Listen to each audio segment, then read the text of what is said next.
so like the resolution kind of feels like something.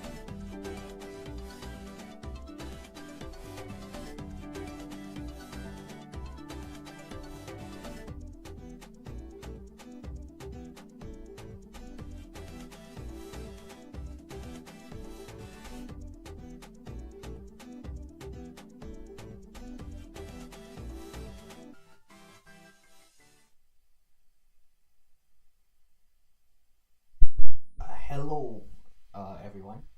Wait, hold on. What? Oh. Hello, testing. Um, wait, hold up.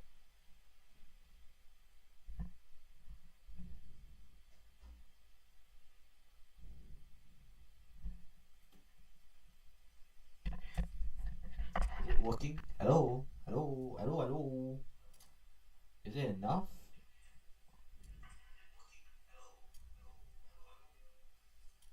Okay, how about now? Hello, hello. How's everyone doing? Everyone doing swell?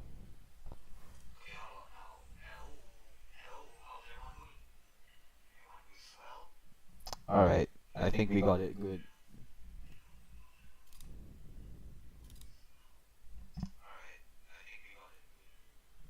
Okay, hello everybody. Wait, before that, you should probably go back to the Blue Archive video first. I should probably explain what happened in the previous stream. So apparently my OBS was not working, and hence like the stream crashed twice. So today I tried to fix it. That's why just now there was a very long extended preparing stream opening part because um yeah, I was busy trying to fix the OBS basically. I was trying to redo the settings and whatnot. But yeah, hopefully today the stream won't crash. And today is a very special stream because not only will we be watching my Captain America Brave New World video, but we will also be having, for the first time on the channel, a New Year countdown. Really cool, right? Yeah, that's right. So, over here, like the time zone is very different from America. It's actually Singapore timing, Eastern timing. So right now it's like 9. It's like 9 p.m. So we have like 3 hours of streaming.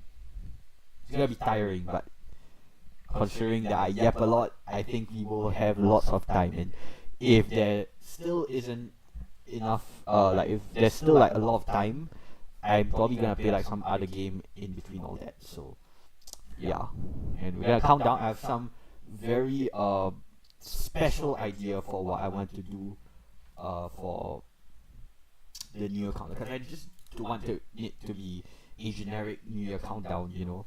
Uh, like of course there has to be something special. So I thought, because there's this tradition I like to do a lot, for like every year, at like 12 midnight when it strikes 12, I'll play a song, and this song, the beat drop will happen at uh at 12 midnight, and yeah, okay, to an example, let me find an example. Uh, Megalovania, New Year. Let's see if we can find it. Yeah. Oh my goodness. Yeah, but this one. Excuse this ad. Yeah. Alright, fellas. It's like this is this, where Come on. Come on. Come on. Say it. yeah, so it's basically like that, where the beat drop of the song will play at 12 midnight. So tradition, and ever since then I always like to do that, but no one will watch it, unfortunately. I mean, as in like, the only people who will be there to experience it is me and some friends or family will be there. And this time I want to stream it. You know, it was was always on my bucket list to celebrate the new year on stream. Really interesting, right? Yeah. So, why not try it now? Since I've already done different ways of celebrating the new year. I have gone to watch fireworks like twice. I celebrated with friends before, like last year I celebrated with friends while watching fireworks. Sometimes I just celebrate it in my house, just alone by myself. Sometimes I celebrate it with my family. Yeah, so each time something new. And so hopefully, like, maybe today I'll try something new as well, in which I live stream the new year happening. Yeah. So without further ado, let's continue from where the stream last left off, which is where the post credit scene for this Blue Archive video. So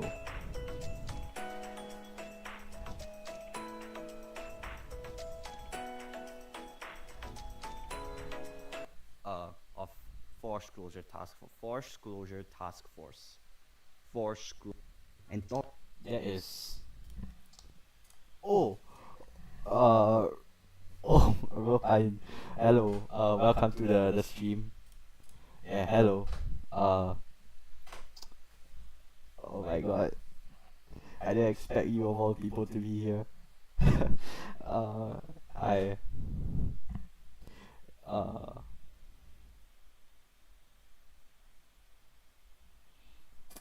my God, this is awkward. Hi. Okay, whatever. Let's start with. Let's start.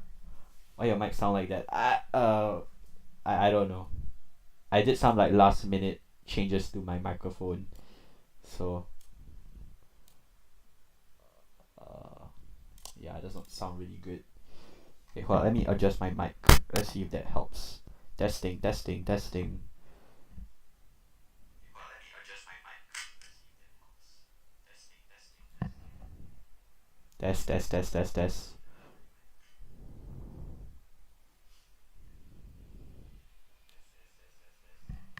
It sounds better. Hello. Oh. Hello, B Lover N7H. Welcome to the stream as well.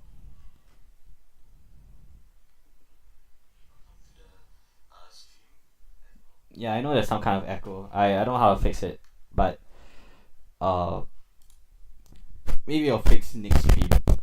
But yeah, so today let's go on with the video. I think I've yapped enough and we've wasted a lot of time already, so let's jump straight into watching this my Captain America Brave New World analysis video, and I'll break down different parts of like the progress of making it, and like maybe some like behind the scenes of like my thought process of making it. So let's go.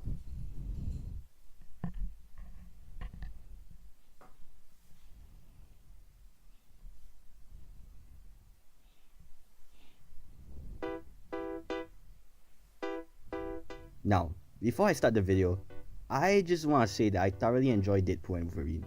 I think that is an above average movie that has slightly more pros than cons. If you disagree with me and think that it's more than just a 6 out of 10 movie, you can keep that opinion and I can keep mine. Okay, good. Also, there'll be spoilers in this video, so continue at your own risk. With that being said, I think that Deadpool and Wolverine is a tad bit overrated. Yeah, I know, I'm in the minority for this one. But I kinda don't understand how people see this as the thing that saved the MCU from being a convoluted multiversal slot with unnecessary cameos, when it is literally that You are everything that's wrong with this franchise. If anything, Captain America Brave New World is the thing that saved the MCU from being a convoluted multiversal slot with unnecessary cameos, because it is a more grounded movie with characters that go through actual meaningful arcs, following what the previous installments had already set up. I'm not saying that Brave New World is this perfect superhero movie, far from it. But I'm saying that it doesn't deserve the hate, and I think that it's definitely one of the better MCU movies. Okay. I actually stand by this. The more I think about Captain America Brave New World, the more I actually like genuinely appreciate it. like, of course, I will admit it has its problems. I think there are some uh like the plot is a bit messy. I think the villain, like, is not that good. I don't think he's bad, but I don't think he's that good. Um, and like some plot contrivances as well. However, I do think that it's one of the better MCU movies, which is crazy because based on like what I hear from a lot of people, they all think it's one of like the weaker MCU movies. But to me, I actually really enjoyed this. I remember when I went to go watch this for the first time in cinemas. Um, I remember since the opening, like the opening of the movie is this, uh, like uh where General, like President Ross, he goes up on the podium and he makes like this speech, right? And it cuts to Sam Wilson watching that at like the bar, and then it cuts to like the laboratory, and then uh like suspenseful music plays, and like you keep thinking something is gonna happen. You think to yourself, is something gonna happen? You know, and like the slow build up, and then we see like the laboratory that wait, what? And then we see the laboratory that Stearns is in, and then there's like bright lights and it flashes like the Brave New World title, uh and it's so cinematic to me. It's like that got me hooked, and ever since that part, I was just hooked from start to finish, like throughout the movie, because I think that was such a good introduction, and the rest of the movie had that same really cool suspenseful vibe. They call this like a political thriller. I think it really stands by that title because it is a thriller.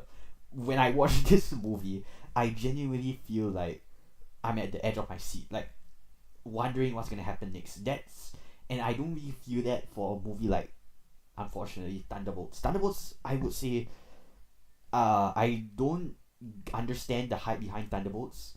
Like, sure, it has a good message. I don't think it has a good story. It has good characters and a good message. It has a horrible story. And I'll argue that it's worse than Brave New Worlds. And Thunderbolts also has like this this thing where I don't Brave New World also has the benefit of me like being more invested in Brave New World, because Thunderbolts, I don't feel like I'm as invested in the story as Brave New World. In fact, I think I'll go as far as to say I think Brave New World is my favorite Marvel movie of the year. It's crazy, right? Because everyone thinks it's the worst Marvel movie of the year, but to me, I think it's the best one. I don't think it's as good as Superman. Superman is definitely still my favorite. I prefer Brave New World to Fantastic Four and Thunderbolts. I know, crazy. Even though I do think Thunderbolts has like a good message and good characters, the story and like the pacing really like make the movie kind of fall flat a bit. Then Fantastic Four, the story is simple for Fantastic Four. The characters are fine. I think the characters are okay. I think Fantastic Four is really just mostly a like nothing happening kind of movie.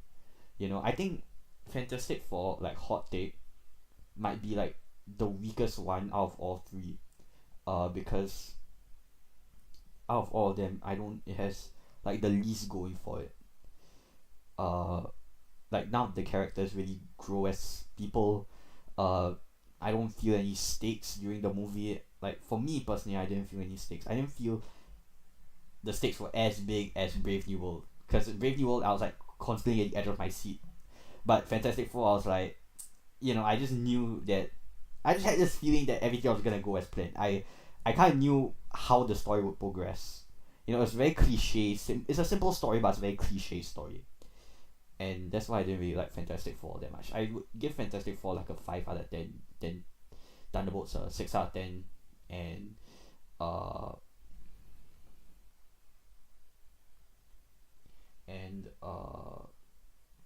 what was it? Then A Brave New World, I'll give it a 7 out of 10.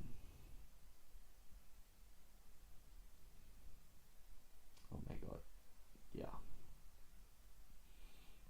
And yeah, I think I still stand by it. The more I think about Brave New World, the more I'm like, wait, it isn't just me having low expectations in Marvel movies is it's such a well written film, such a well directed and well scored film because of how it can catch my attention through all that. And I started to I analyze how they did the movie, and the more I analyze it, the more I realize, it's like how they shoot the movie with the quick shot changes and the suspenseful music. And I don't know, I just was really hooked in Captain America Brave New World out of like all the Marvel movies that came out this year. I felt like, also because I'm a Captain America fan, I love Steve Rogers, I love Sam Wilson, and Bucky Barnes. Like, these three are some of my all-time favorite MCU characters. In fact, I'll go as far as to say I think Steve Rogers might be my favorite MCU character. I don't know, maybe Spider-Man might beat it. I don't know, because I like Spider-Man more than I do like Captain America, but I don't know if I like the MCU Spider-Man more than Captain America. I don't know. Yeah, maybe Spider-Man is my favorite, then Steve Rogers is my second favorite. Yeah. So, I like Captain America because of, his morals. He's basically like the Marvel's version of Superman.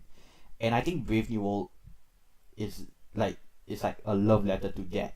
And that's why I think it resonates with me more than Thunderbolts from Fantastic Four. So, yeah, let me continue. But I remember after I came out of the theater, I just was like mind blown by Brave New World. I was like, wow. That has its flaws. It's a movie that has its flaws, but it's such an enjoyable movie. It's such a well directed movie and whatnot. Yeah, I really enjoyed Brave New World a lot, and I really hope other people can understand why I love this movie so much. I cannot really love this movie, but why I like this movie so much. Unlike Deadpool and Wolverine. So let's talk about why I think Captain America Brave New World is a real return to form, and why Deadpool and Wolverine, while fun, might not be the savior that people claim it is.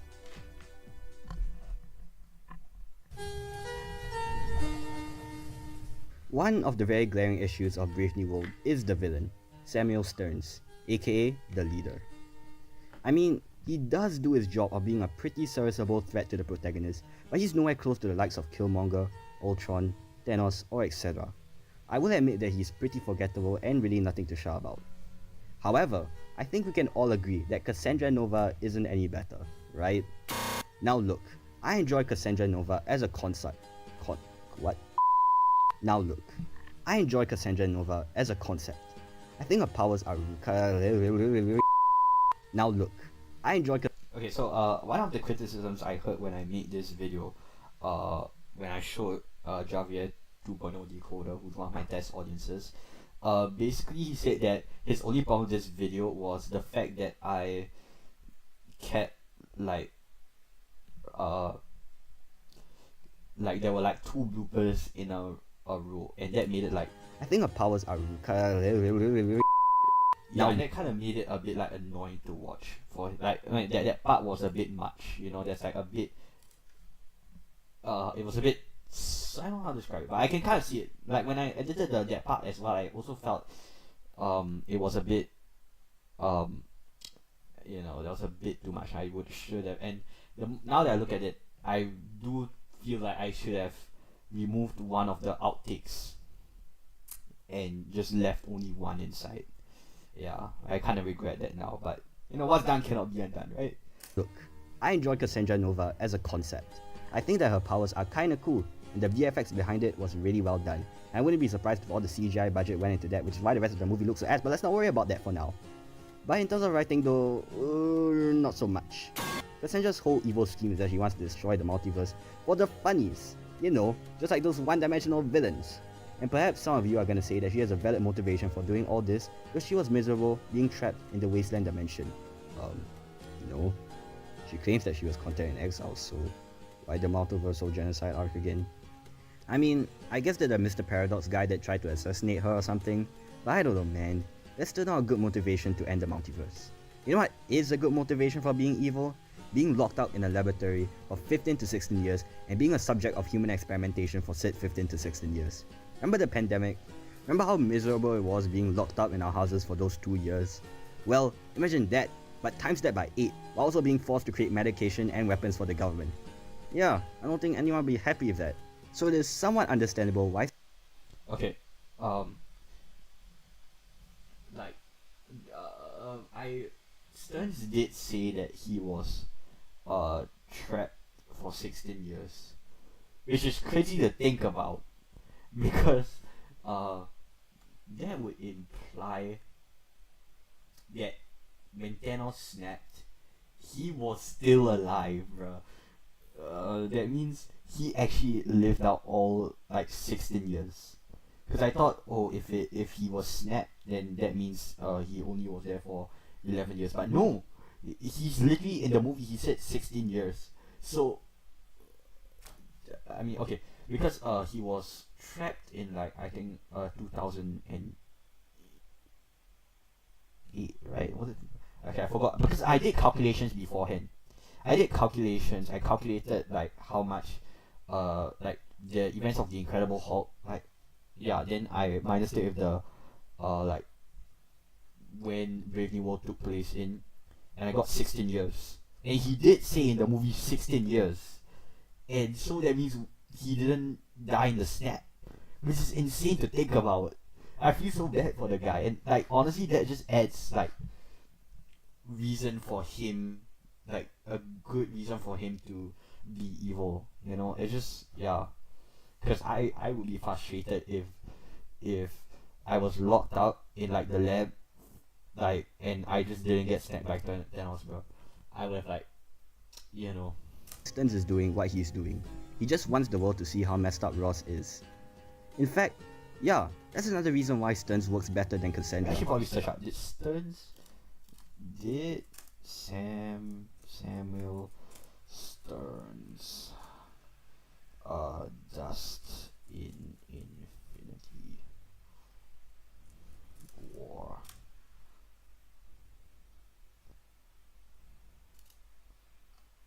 Samuel Stearns. You get to shield. Okay.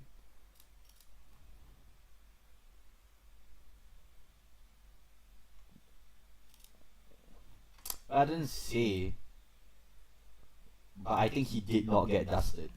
He probably did not get dusted. He adds something to the story. Really think about it.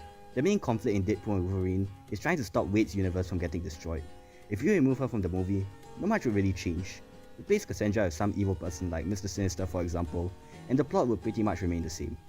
The only time Cassandra Nova gets something important to do is when she's almost dying and Logan convinces her that she should help them.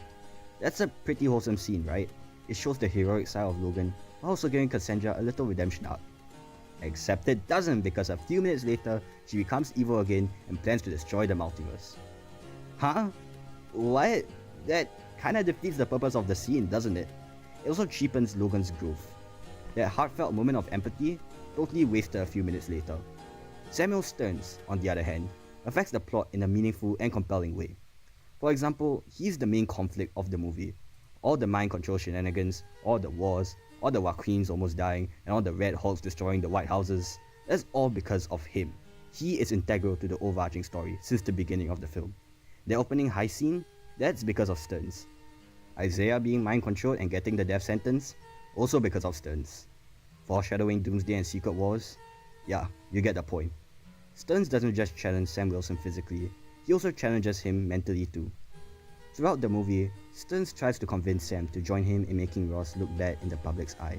But despite all the things Ross has done to Sam, such as locking him up in the raft during Civil War, or saying some pretty nasty stuff to him, Sam still does the right thing of trying to defend him, because that's what Captain America stands for.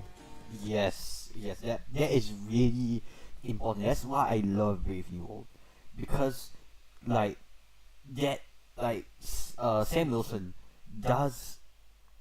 I don't get people who don't see Sam Wilson as Captain America. He is Captain America. Like, he is literally the next best Captain America. Right? Like, Bucky and John Walker, they don't come close. Steve chose Sam for a reason. Right? Okay, of course, I don't think anyone can compete with Steve Rogers. But Sam is the best we got. Right? Of course, like, Sam, I feel like even though he's not as morally good as Steve Rogers, like I think he deserves the shield like almost as much. In fact, just as much. I think he deserves the shield just as much as Steve Rogers did, because like Captain America is not about. It's not about like. He's not about like punching and stopping conflicts and whatnot. He's a like okay, not really stopping conflicts, but like stopping wars, like fighting. That's not who he is. He's a guy that stands for like kindness and freedom. You know, that's why he opposes the Sokovia Accords and Civil War, because he believes in like freedom and how like people should have their own like free will, kind of similar to Optimus Prime. Yeah, and I also like Optimus Prime as well. In fact, now that I think about it, I just kind of like red and blue superheroes in general. But yeah, that's why I like Captain America so much. And he's more than just like America propaganda. No, he's not. He's not. In fact, if anything, the MCU version of Captain America specifically is like one of my favorite interpretations, because like as he goes on, he starts to question the government more and more, and eventually that leads him to forming his own decisions and realizing that the government can't be trusted, and he opposes the government when he disagrees with their morals. You know, like when like the Sokovia Accords, the government wants to control the Avengers and all the super powered people, but Captain America opposes that idea because he feels that what if there's someone who needs help, but you know the government doesn't allow us to attend to that? What happens then? He believes that all like he should help everyone, and he doesn't. Steve Rogers doesn't. Like Captain America does not result to violence unless necessary, which is why I love Sam Wilson, like the ending of Brave New World. And yeah, I don't get people who complain about the Brave New World like conclusion being lackluster, because it makes total sense. He wouldn't want to kill the Red Hulk.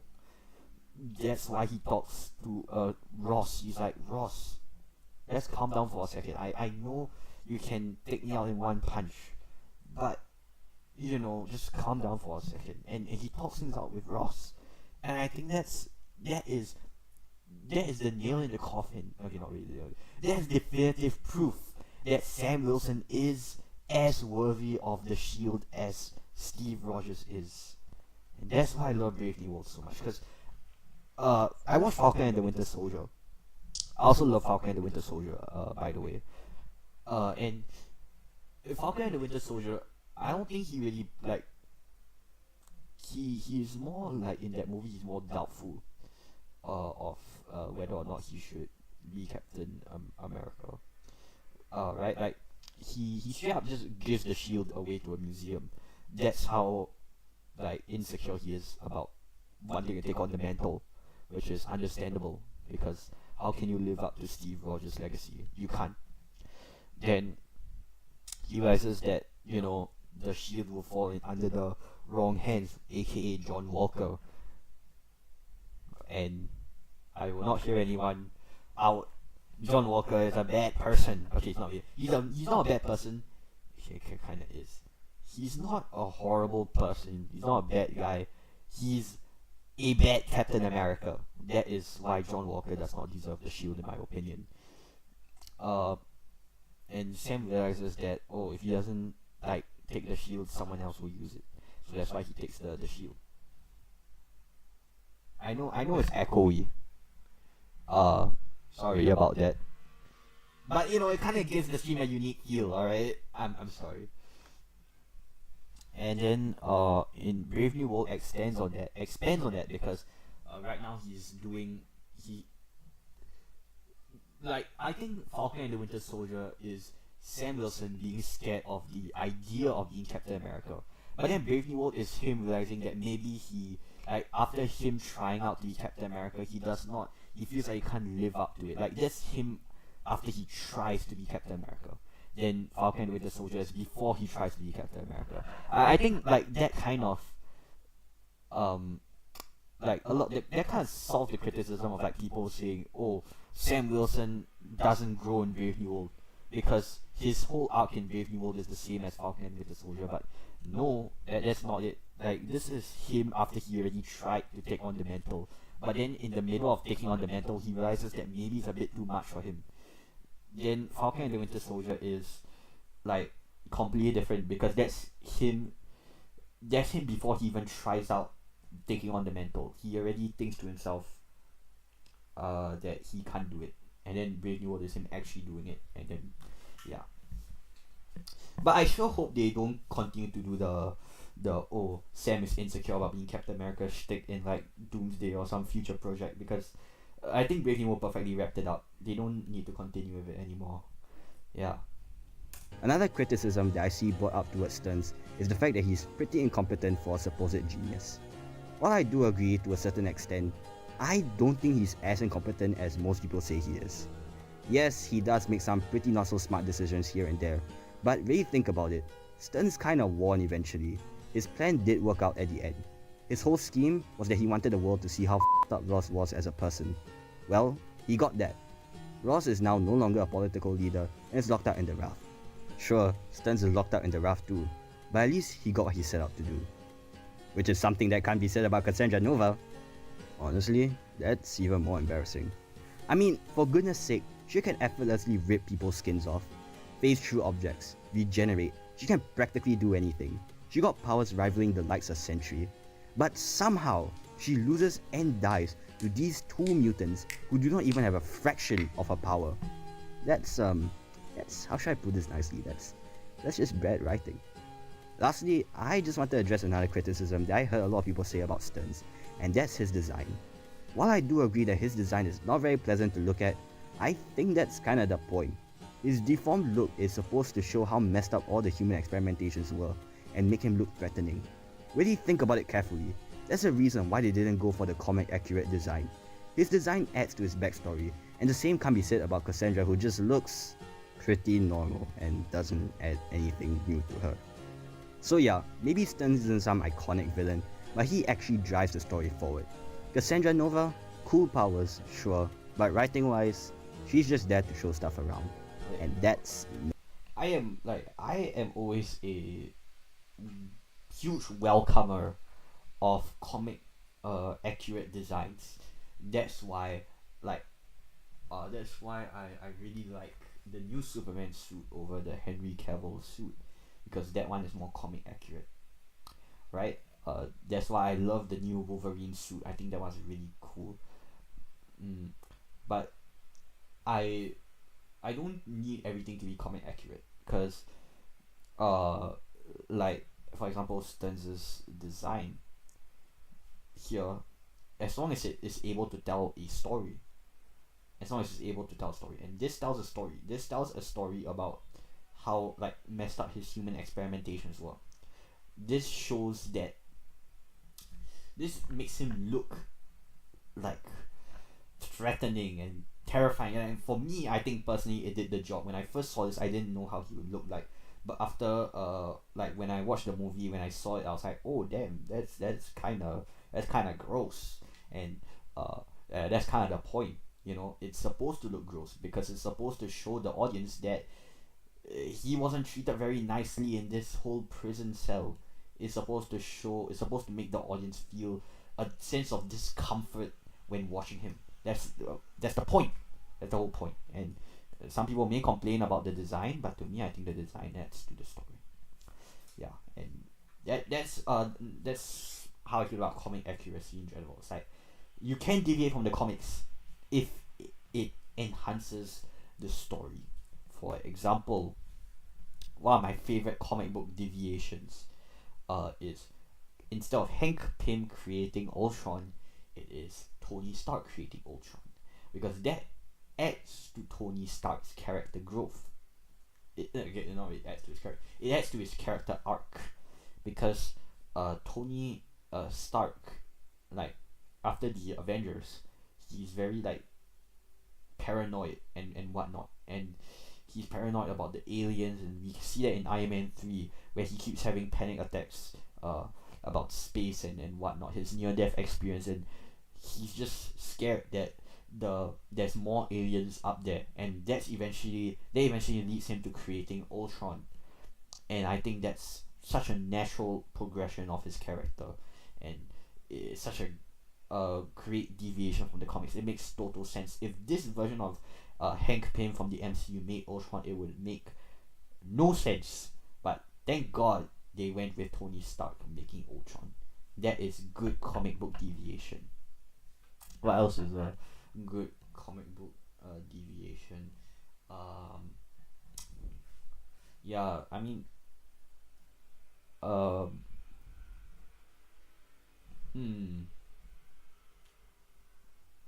Iron Man revealing his secret identity, really cool. Like that's such a nice subversion of the superhero trope, and it leads to, like, in Iron Man 2 and 3, you know, like how Shield is able to know his identity. You know, it makes sense how he can unmask himself in public, and in Iron Man 3, you know, like everyone knows that Tony Stark is Iron Man, and that becomes like a huge plot point, and it makes sense. You know, like I am a sucker for comic accuracy, but you know, I don't think everything has to be comic accurate. I think the best one of the better examples later on, I bring up later on in the video, is Bucky Barnes not being Captain America, because in the comics the most common version of the next gen Captain America is Bucky Barnes, but instead went to Sam Wilson. And I think that's such a great deviation from the comics, because I don't think Bucky Barnes deserves the shield, no lie. Because Sam Wilson, you know, like I think Sam Wilson has proven himself over. He has shown some great leadership skills. He has proven in himself more maturity, and you know, Bucky Barnes is also a killer. I guess he was under the control of like Hydra, but I don't know. It would be a bit iffy if he was Captain America.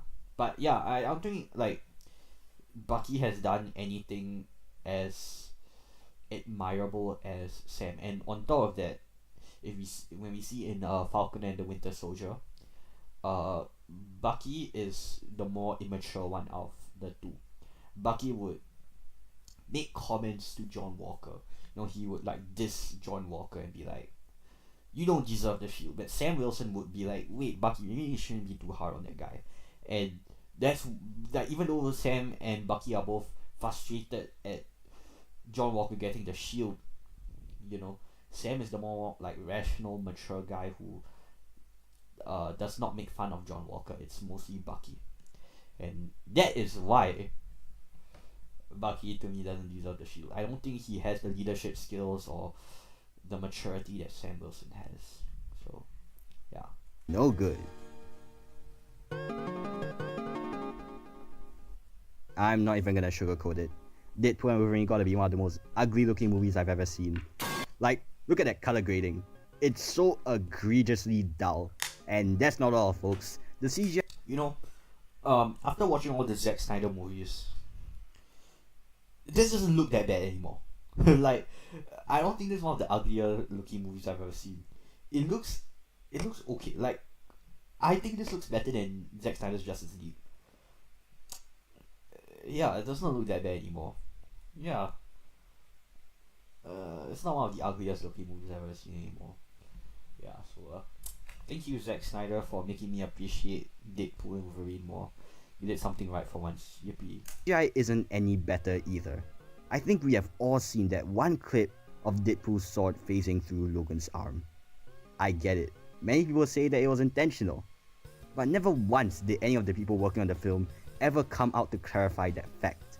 Worse yet, Deadpool's dialogue doesn't even link to bad CGI in any way. Yeah, I blew it. After all that, the only thing they're gonna remember is that god-awful dismount!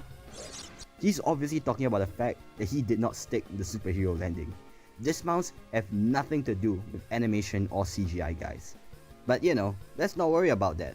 Is there any other bad CGI? Who the f are you kidding? Literally in the same shot, Wolverine looks like a PS4 character. Heck, in the same scene, we got all these Deadpool variants and they are hella ugly, especially the zombie one. Now, I'm not gonna sit here and pretend that Brave New World is Transformers levels of good VFX. I do think that the CGI isn't perfect either. Plus, I do agree with some people when they say that the green screen usage isn't too good. However, the color grading is kinda good, like really great. Take a good look at the scene. Don't the colors just pop? Look at how the blue contrasts with the red here. It kinda mimics the contrast between Ross and Sam's ideologies, doesn't it? Or maybe I'm just overthinking it. But at least it looks visually pleasing, right? And like, the Red Hulk CGI isn't too bad. It's at least more convincing than those Deadpool variants. Really, the only exceptional CGI in Deadpool and Wolverine is when Cassandra Nova phases her hand through people's heads, as I've already stated earlier. But I'll rather watch a movie with consistently mediocre CGI effects than a movie with only a single great one, but the others are shit, if you get what I mean. Another aspect about Deadpool and Wolverine that's pretty inconsistent is with its jokes. Yes, I know, humor is one of Brave New World's biggest issues too. Whenever the characters try to tell a joke, it kinda falls flat most of the time. Most of them feel like typical, "he's right behind me, isn't he?" type of MCU humor, and I'm not gonna pretend like it isn't. The best example of this is when Bucky is giving Sam a little pep talk about how he shouldn't take the super soldier serum. It's a pretty uplifting scene that helps with Sam Wilson's arc. Then afterwards, Sam asks a pretty unfunny question if his speechwriters helped him with that. However, Deadpool and Wolverine isn't much better. There's only a handful of jokes that made me chuckle and one joke that made me laugh out loud. And honestly, I think that's kinda bad for a comedy movie, you know. I think my Goat Shit Fillers Productions explain why Deadpool and Wolverine's jokes do not work too well. When you hear a swear word for the 100th time, it kinda loses all of its comedic impact. Who would have thought? Don't think I can summarize it any better than that. Despite thinking that Brave New World's humor doesn't land, I can let that slide since most of the movie has a serious tone. It's not trying to be funny. And yeah, I do dig the serious and suspenseful tone of Brave New World so much. It was extremely well done. For one, that beginning opening scene with the suspenseful music and quick shot changes really sells the mood of the movie and hooked me when I first watched it. The movie does a fantastic job of evoking a sense of suspense through its sudden cuts and tension-inducing soundtrack. The best example being the scene where Sam and Joaquin are trying to stop those mind-controlled pilots while Ross is being manipulated by Stearns to turn into the Red Hulk. The constant cuts between these two events really sells the chaos and creates a sense of urgency. So yeah, Brave New World may not have good humor, but that's not what it set out to do. It set out to be this darker, action-packed thriller, which it totally achieved in my eyes. But as for Deadpool and Wolverine, the whole point is that it is supposed to be a comedic movie, so the fact that its jokes do not land is a very big problem. Now, perhaps some of you are gonna say that the comedy isn't supposed to be the main selling point of Deadpool and Wolverine.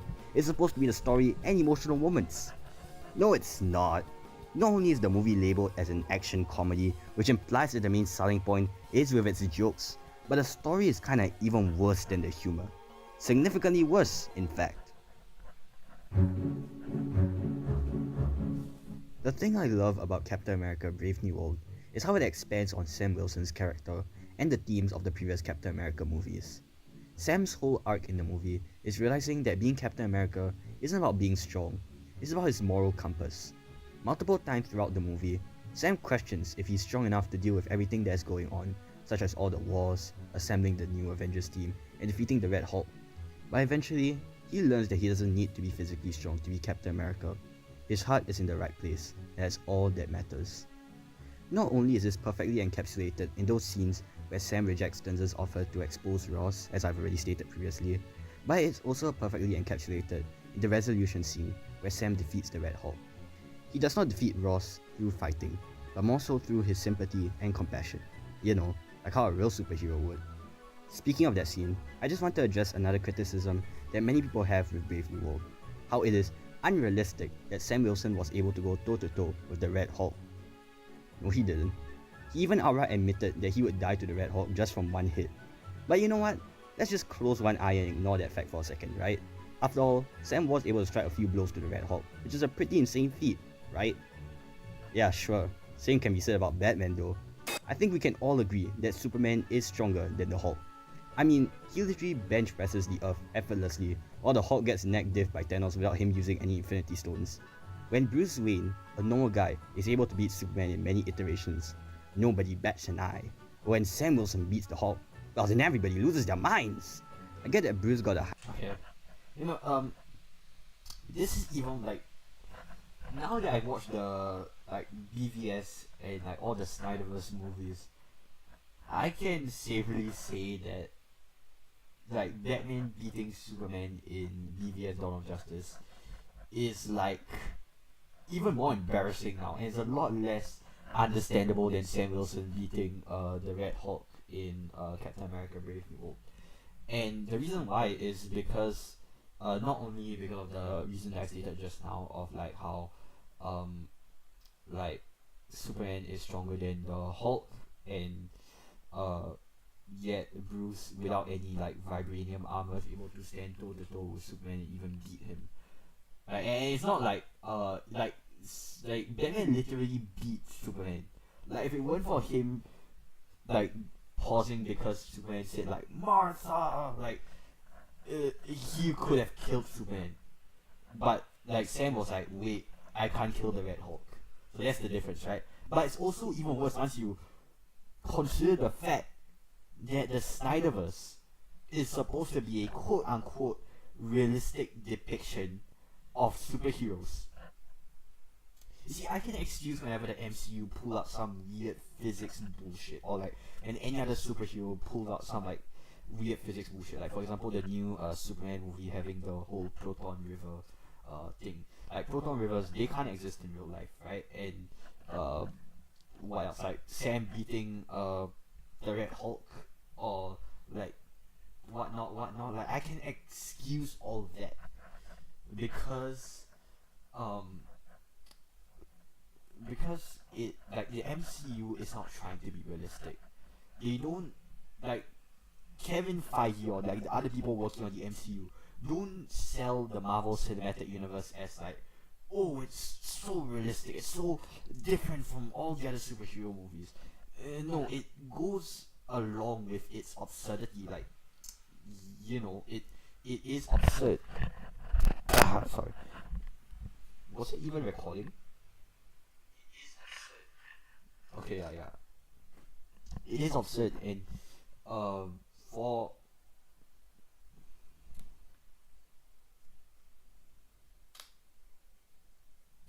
sorry. It is absurd, and they go along with the absurdity, right? And if you really think about it, a guy in a Iron Man armor, if like he fell down from like height, he would not survive. You know, like Rhodey, for example, Bro would die. That's how real physics work, right? And but I can still excuse that. I can still excuse all of that because at the end of the day, Marvel Cinematic Universe doesn't really sell themselves as realistic, but the Snyderverse does. The Snyderverse, like the whole selling point is, oh, my superheroes, you know, they're not in a dream world, as essentially what the Snyderverse is. So it's so embarrassing whenever Zack Snyder pulls like some random bullshit up his like ass, like a regular human being able to beat out a little Kryptonian. It's so frustrating because if you want to do your thing, like for example, The Amazing Spider-Man, like I think The Amazing Spider-Man is, to me, the first one at least. I'm the second one, I don't really think so. The first Amazing Spider-Man to me is like a realistic depiction of a superhero done right. Not only do the physics like actually somewhat work, but like also the character, I think like Andrew Garfield's like his character growth is very realistic one. He acts like a real teenager, and but you know that's a completely different kind of movie I don't want to open up now. TASM works because it's like they do sell TASM off as, oh, it's a realistic depiction of Spider-Man, but it works because like the physics is realistic in TASM, sort of, kind of, and it's very like plausible, like how TASM works. Like for example, I think the best example is when like Peter Parker gets his spider powers in The Amazing Spider-Man, and how he gets it is through all the spiders, like he gets like a bunch of spiders all on him all at once. And that's realistic because I remember my science teacher, who's a Spider-Man fan, did say that Spider-Man would not get his spider powers through one spider bite. It would have to be through, like, if it were to not kill you through radiation, the spiders would need to like be all over your body in order for it to work. It wouldn't just be at one point. So yeah. And TASM literally did that right with all like the spiders falling on him all at once, which I think is like really cool. And it's like TASM is like Man of Steel if it was actually good, if it was great, amazing, even spectacular, ultimate. It's the ultimate what if superheroes was realistic thing. So TASM one of my favorite superhero movies of all time. BVS is just straight up bullshit, bro. Like the entire Snyderverse is like, oh, it's so realistic, but it's just bullshit by bullshit by bullshit. I hate it so much. I hate the Snyderverse. Hashtag don't restore the Snyderverse. Let the Snyderverse burn. Yeah, but at the end of the day, I don't know. I just feel like if you want to like actually make your thing quote unquote realistic, like just commit to it, bro. Like it can't be that hard. Or even better, just don't do it at all. Comic books are not supposed to be realistic. Superheroes are not supposed to be realistic. Right? Like, no, let's be real. No. That's why I don't like. But whatever, let's just continue the video. Intellect and whatnot. But Sam has better defense, being covered head to toe with vibranium. So his feats are kinda more plausible in my opinion. Hell, literally in the MCU itself, we see a regular person fight off against a Hulk in the form of Tony Stark in the Hulkbuster. Granted, the suit was designed specifically to defeat the Hulk and it was also bulkier, but we still gotta keep in mind that Tony isn't as well trained in combat as Sam Wilson is, and the Hulkbuster is not made of vibranium, so in my humble opinion, the Hulkbuster is kinda slightly more vulnerable. And are we all gonna ignore the fact that Tony went up against Thor in the first Avengers movie, a god who is canonically stronger than the Hulk? He wasn't even wearing any bulky armor, mind you. He was wearing the Mark 6, which wasn't designed to fight off against Thor. So yeah, if you all want to nitpick on the fact that Sam Wilson wouldn't be able to beat the Red Hulk, please nitpick on Batman and Iron Man 2, because those two are just as, if not even worse. Plus, this is a superhero movie for crying out loud. Ain't nobody gonna go to a superhero movie expecting it to be realistic. Exactly that's what I'm saying, right? Like, yeah, no. If you make a superhero movie, you just can't make it realistic. The whole concept of superheroes is so absurd, it's so out of this world. If you were to try to make it quote unquote realistic, it just falls completely flat. You know? Yeah. Plus, if you already think that that's bad, let me remind you that Deadpool and Wolverine's resolution is probably even worse. The resolution of the movie is how either Wade or Logan have to override the Time Ripper machine or something, but if they do so, it will kill one of them because of the antimatter. However, they are both able to make it out safely, because according to Deadpool, it would have killed one of them, but not two of them. Really? Not a single person in the TVA thought about that idea, even though it was kinda obvious? Not only that, but I do not think that Deadpool and Wolverine's healing factors combined would be able to stop antimatter strong enough to destroy timelines, you know? You see, for Brave New World, Sam Wilson being able to turn Ross back to normal through kindness is reasonable, since it has been set up not just in this movie alone, but in previous MCU movies too. For example, in Age of Ultron and Thor Ragnarok, we saw how Natasha's comfort was able to turn Bruce back to normal. Additionally, throughout the movie, we see how Ross feels strongly about Betty, so Sam Wilson using her as a way to calm Ross down is a great way to execute the setup. But as for Deadpool and Wolverine, they never set up the fact that they could withstand the full force of a Time Ripper, so like, the resolution kind of feels like something the writers pulled out of their asses for plot convenience. Some fans did say that Wade and Logan were able to overpower the Time Ripper through the power of friendship. That kinda makes it even more stupid and cliche, doesn't it? Anyway, I got a bit carried away back there. Where was I again? Oh right, yeah, the overarching message. Remember that one iconic quote from Captain America the First Avenger? Because the strong men who has known power all his life may lose respect for that power, but a weak man knows the value of strength and knows compassion. I recently rewatched Captain America: The First Avenger when I went on my vacation, and it was in my like I will be like very funny story. I went on vacation a few days ago, and like before I went on my flight, I was thinking to myself, wow, damn, I really really want to watch Captain America: The First Avenger, and so shockingly it was on the plane. I was like so shocked. I was like, what? They have the very movie that I want, and so I went to go watch it, and I think it still really holds up. Like, it's still one of my favorite MCU movies of all time. I also watched like Civil War on the plane as well, and to me personally, I feel the first Avenger is better than Civil War. The reason why I love first Avenger so much is because it's like, I think of all the Captain America movies, it captures Steve Rogers' like his morality and his kindness the best out of all of them, and it's so nice, such a nice movie in my opinion. Such a nice movie, and like I don't think the same can be said about Civil War or Winter Soldier. Like I don't think he's as like nice, and his morals don't really shine as much in those two movies. Civil War and Winter Soldier are both really great as well. But that's why I like the first Avenger the most. And I also think out of all three of them, like the first Avenger just makes me feel the most emotional when I watch it.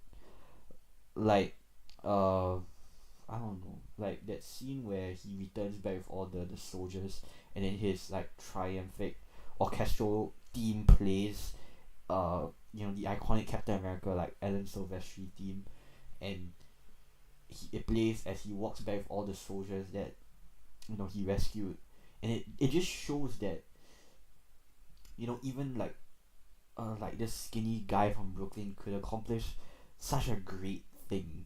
He could save so many lives, because even though people were telling him not to, he still did it either way, because he knew it was the right thing. And when I first watched the movie, it made me like tear up a bit. And on my second watch on the plane, I didn't really get emotional when I watched it, but I did smile. I like when Bucky said, like, I think something on the lines of like, let's hear it for Captain America.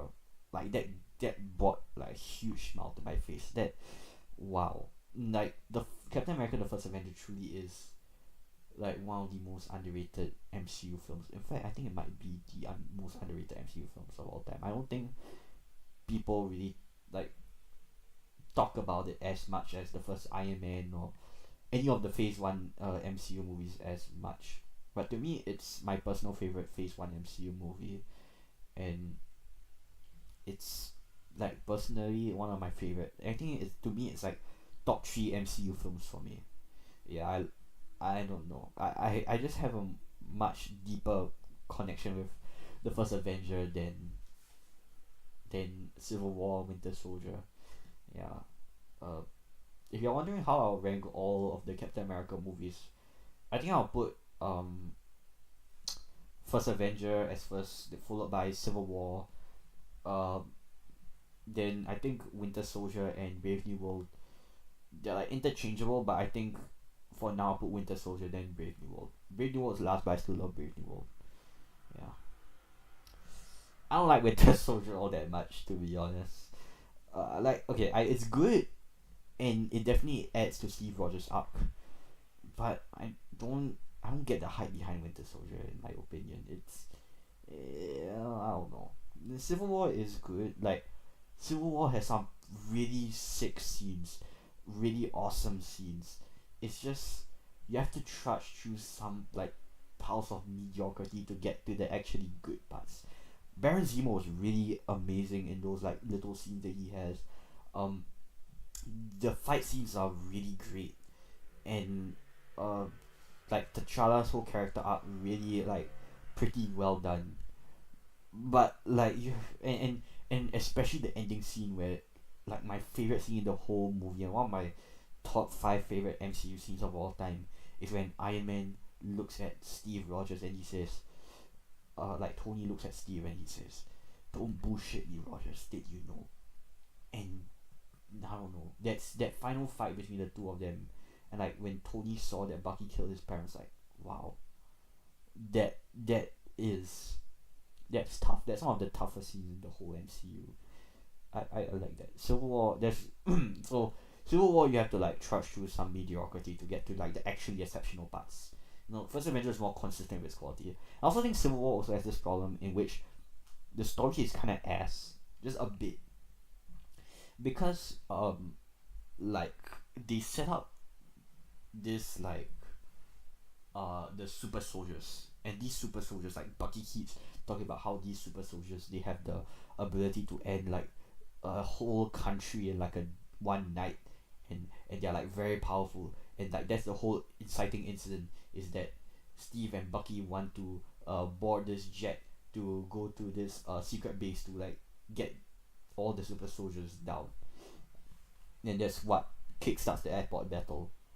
But then it turns out all those super soldiers died, and so the final battle is between Cap and Iron Man and Bucky and Zemo. It's a bit anticlimactic that you set up these super soldiers and you just don't utilize them at all. To me, I think that's definitely the weakest part of Civil War, in my opinion, and it's definitely what pulls it down from being above First Avenger. And then Winter Soldier is like okay, like Winter Soldier is good but not great, and Brave New World is also good but not great.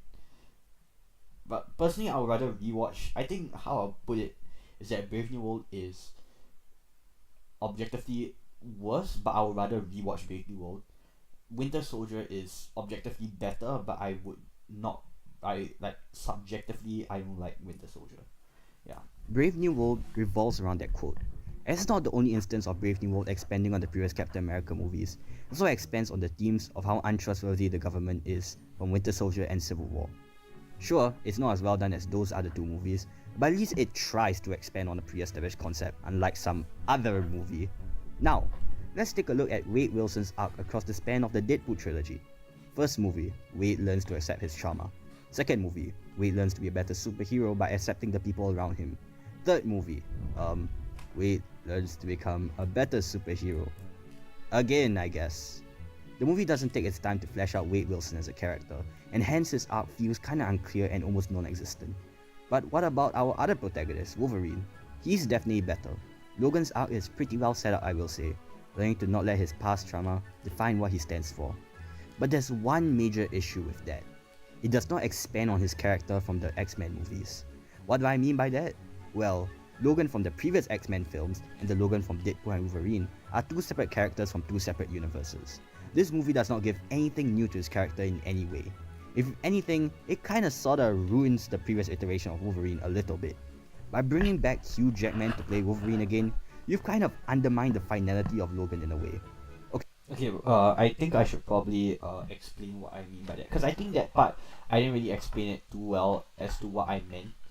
But basically what I mean is I think Logan's arc is really well done, but in terms of expanding his character, it does not, because essentially what I'm trying to do now is that I'm trying to justify if like the movie, if it expands on the themes of the movies well. And I say that Logan's arc is really good. Like separating it from the other X-Men movies, it's really good. But the thing is, that is not the same Logan, and hence it does not expand on the X-Men movies at all. And it does not expand on the themes of the X-Men movies, because that's not the same Logan. And it's different because Sam Wilson, that's the same Sam Wilson we know from Falcon and the Winter Soldier, that's the same Sam Wilson we know from Civil War, the same Sam Wilson from Infinity War and Endgame and Winter Soldier. So when he grows, it expands on his character growth. But when Logan grows, it does not expand on the previous X-Men movies. He does not grow from that. Essentially what I'm trying to get here is that I'm trying to look at Deadpool and Wolverine like in this part as like whether or not it's a good like sequel to like the original.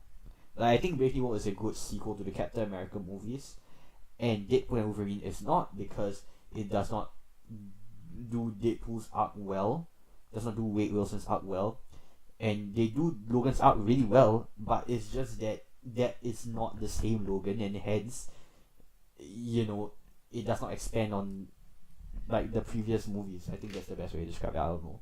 Okay, so what about the cameos such as Blade, Elektra, or the others? They are implied to be the same iterations of characters from previous movies, so they're probably good, right?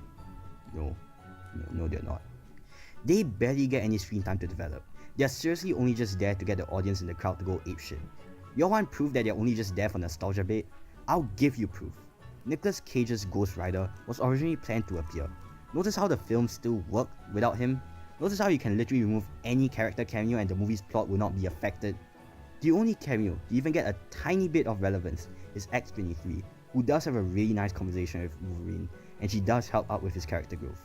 It's a darn shame that the scene only lasted 2 minutes, isn't it? Now, I know some of you are probably gonna think that I got no whimsy in me since I disliked all those cameos. Nah, I think they're kinda cool. I do like seeing all those references to other Wolverine comics, and I do like seeing Chris Evans reprise his role as Johnny Storm, even if it was for a few seconds. My problem with this is the fact that most people overlook Deadpool and Wolverine's nostalgia bait, but they somehow take issue with Spider-Man No Way Home, even though it's literally the same thing but done better. Take for example the old villains returning. They are what drive the plot forward and show the consequences of Peter's actions. I get that some of them aren't as prominent, but despite that, they still have pretty sweet interactions with the other characters, and it wouldn't be as charming if we replaced them with a completely different character. Speaking of sweet interactions, Toby and Andrew, they get the perfect amount of screen time, not too long to overstay their welcome, but also not too short to be deemed unnecessary. In addition, they add to Tom Holland's character arc.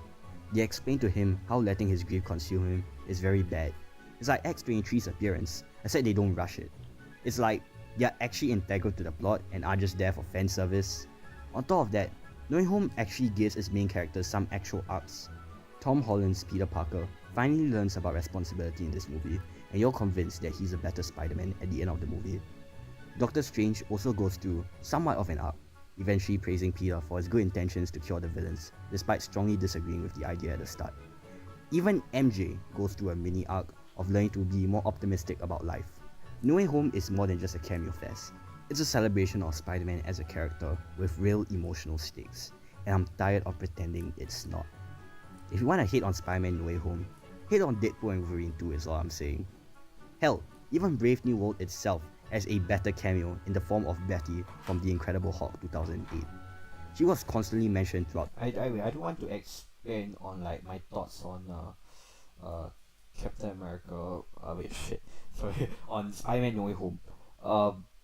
Recently I've been thinking a lot of Spider-Man No Way Home, and I've been just like thinking to myself that it's such a great movie because like it's, to me, Spider-Man No Way Home is a cameo fest if it was done right. You know, it's like, to me, I feel like if you want to put a cameo in a movie, you should at least like make it like small, insignificant cameo, like for example the Stan Lee cameos, or like the Bellwether cameo from Zootopia 2. Sorry, spoiler alert.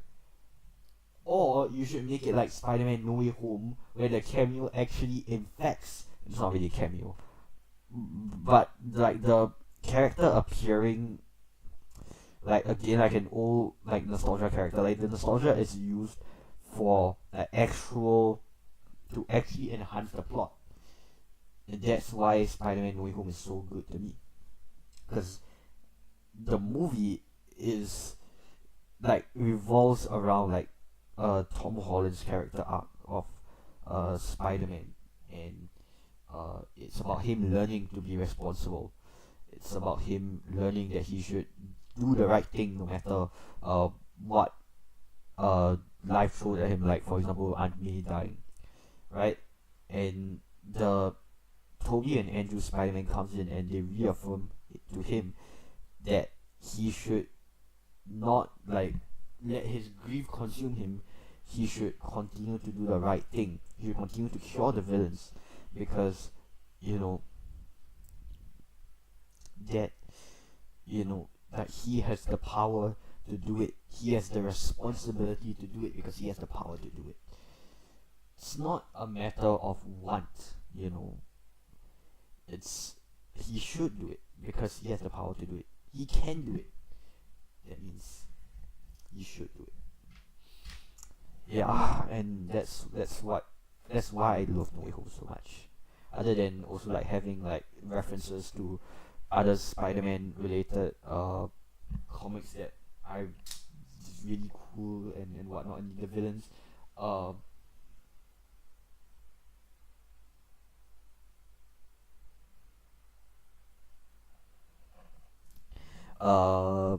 The villains, they have some really nice interaction. Toby and Andrew have some really nice interactions as well. So I think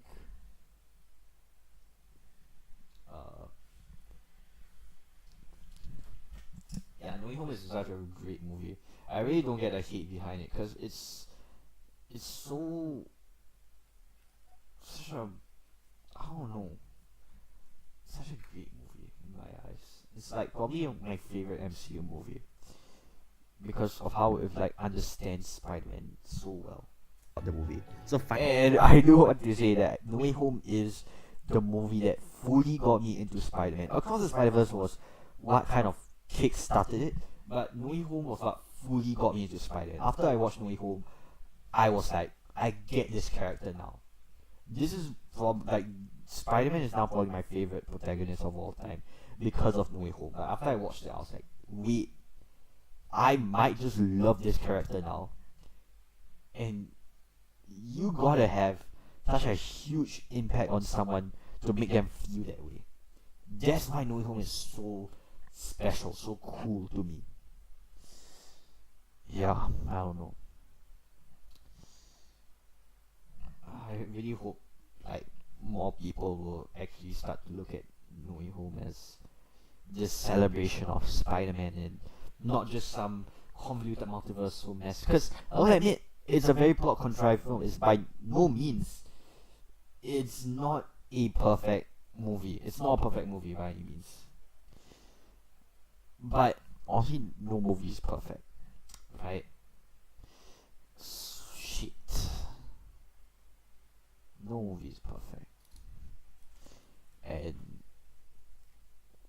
yeah, but the fact that I was able to feel so deeply for Spider-Man after watching that movie, the fact that I cared about the character afterwards, the fact that this movie can not only make me care about Spider-Man, but the movie itself also cares about the character as well, and I bet many people also feel that way as well. I think that really goes to show that No Way Home did its fucking job.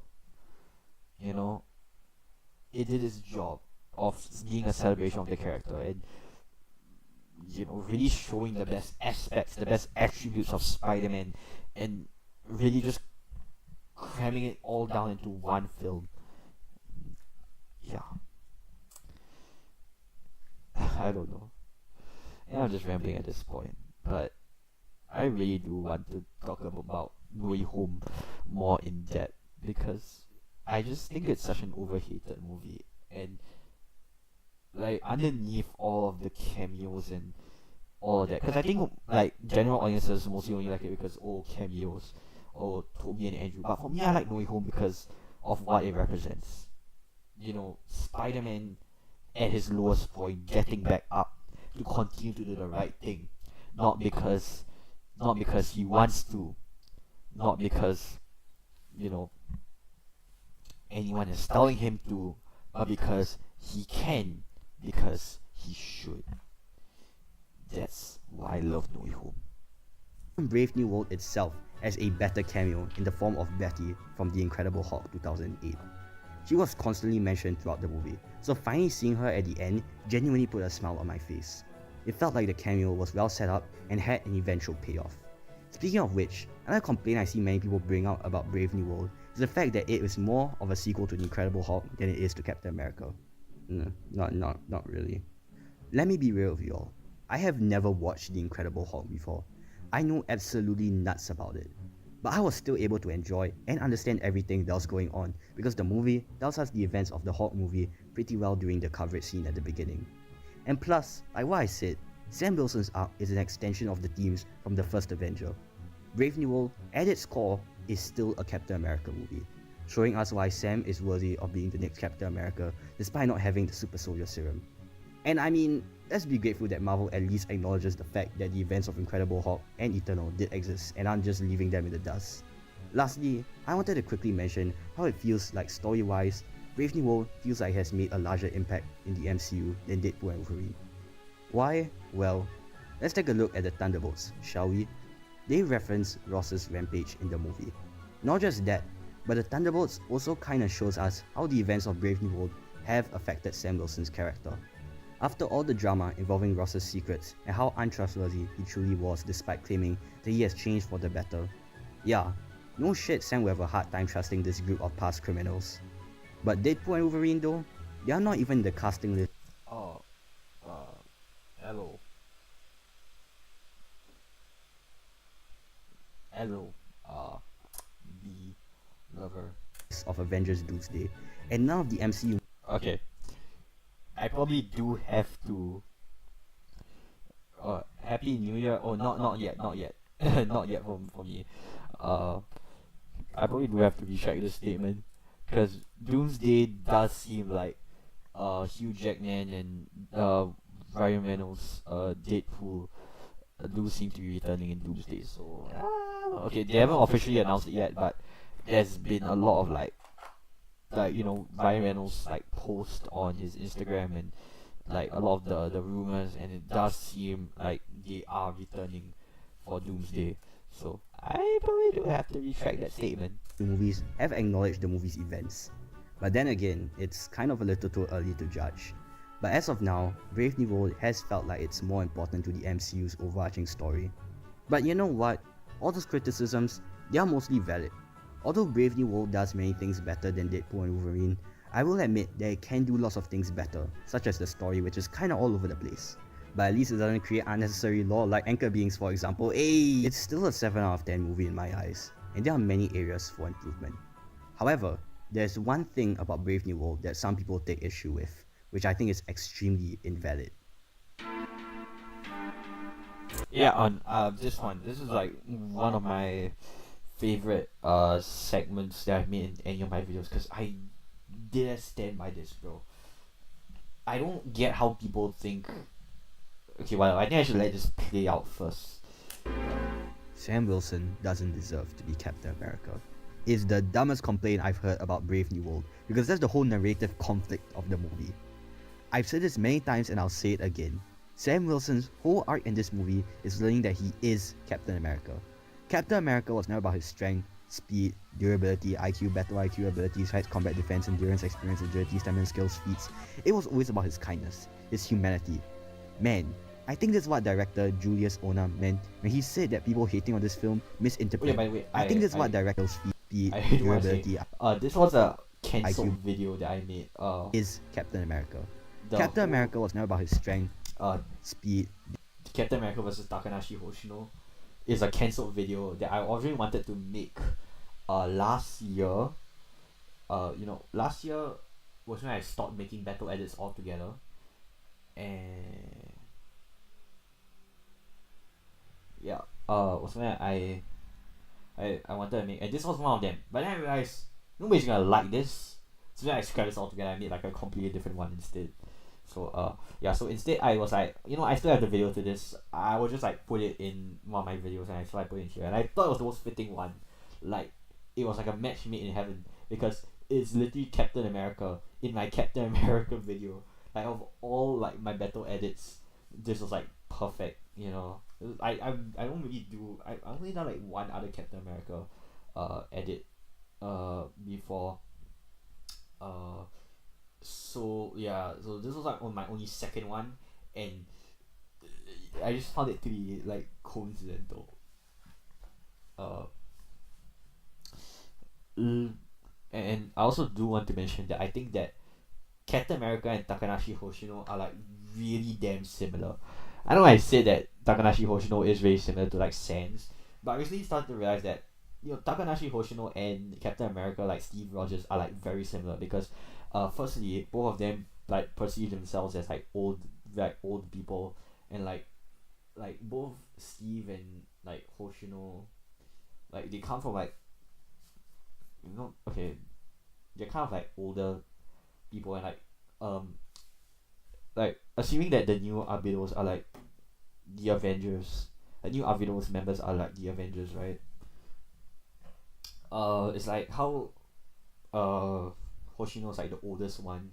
She has like the most like battle experience, just like Steve Rogers and the Avengers team, and it's like yeah, and their main weapons are a shield, right? Takanashi Hoshino, she's known for her high defense, and she has a shield, and Captain America, I think we all know, has a shield, and lastly, and the craziest one, is that they both have presumably dead friends. Takanashi Hoshino has Yume, and Steve Rogers has Bucky, and so I find it really cool. Like, one of my favorite things to do during my free time is to write like this AU alternate universe where the MCU was replaced with like Blue Archive characters.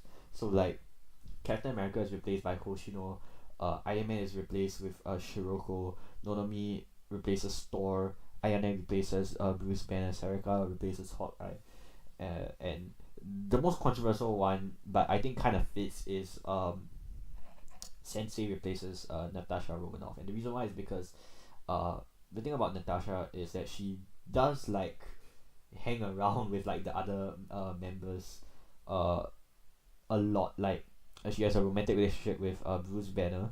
She appears in Winter Soldier, and she appears in Iron Man 2. She has her own movie where she is with Yelena and Red Guardian, and so Black Widow is like associated with a lot of like people like in and out of the Avengers, and like she also works for Shield, just like how Sensei works for Scale or Charlie, and I don't know, like a lot of people like question like Black Widow Sensei, but I think it fits kind of perfectly. Okay, not really perfectly, but it does fit,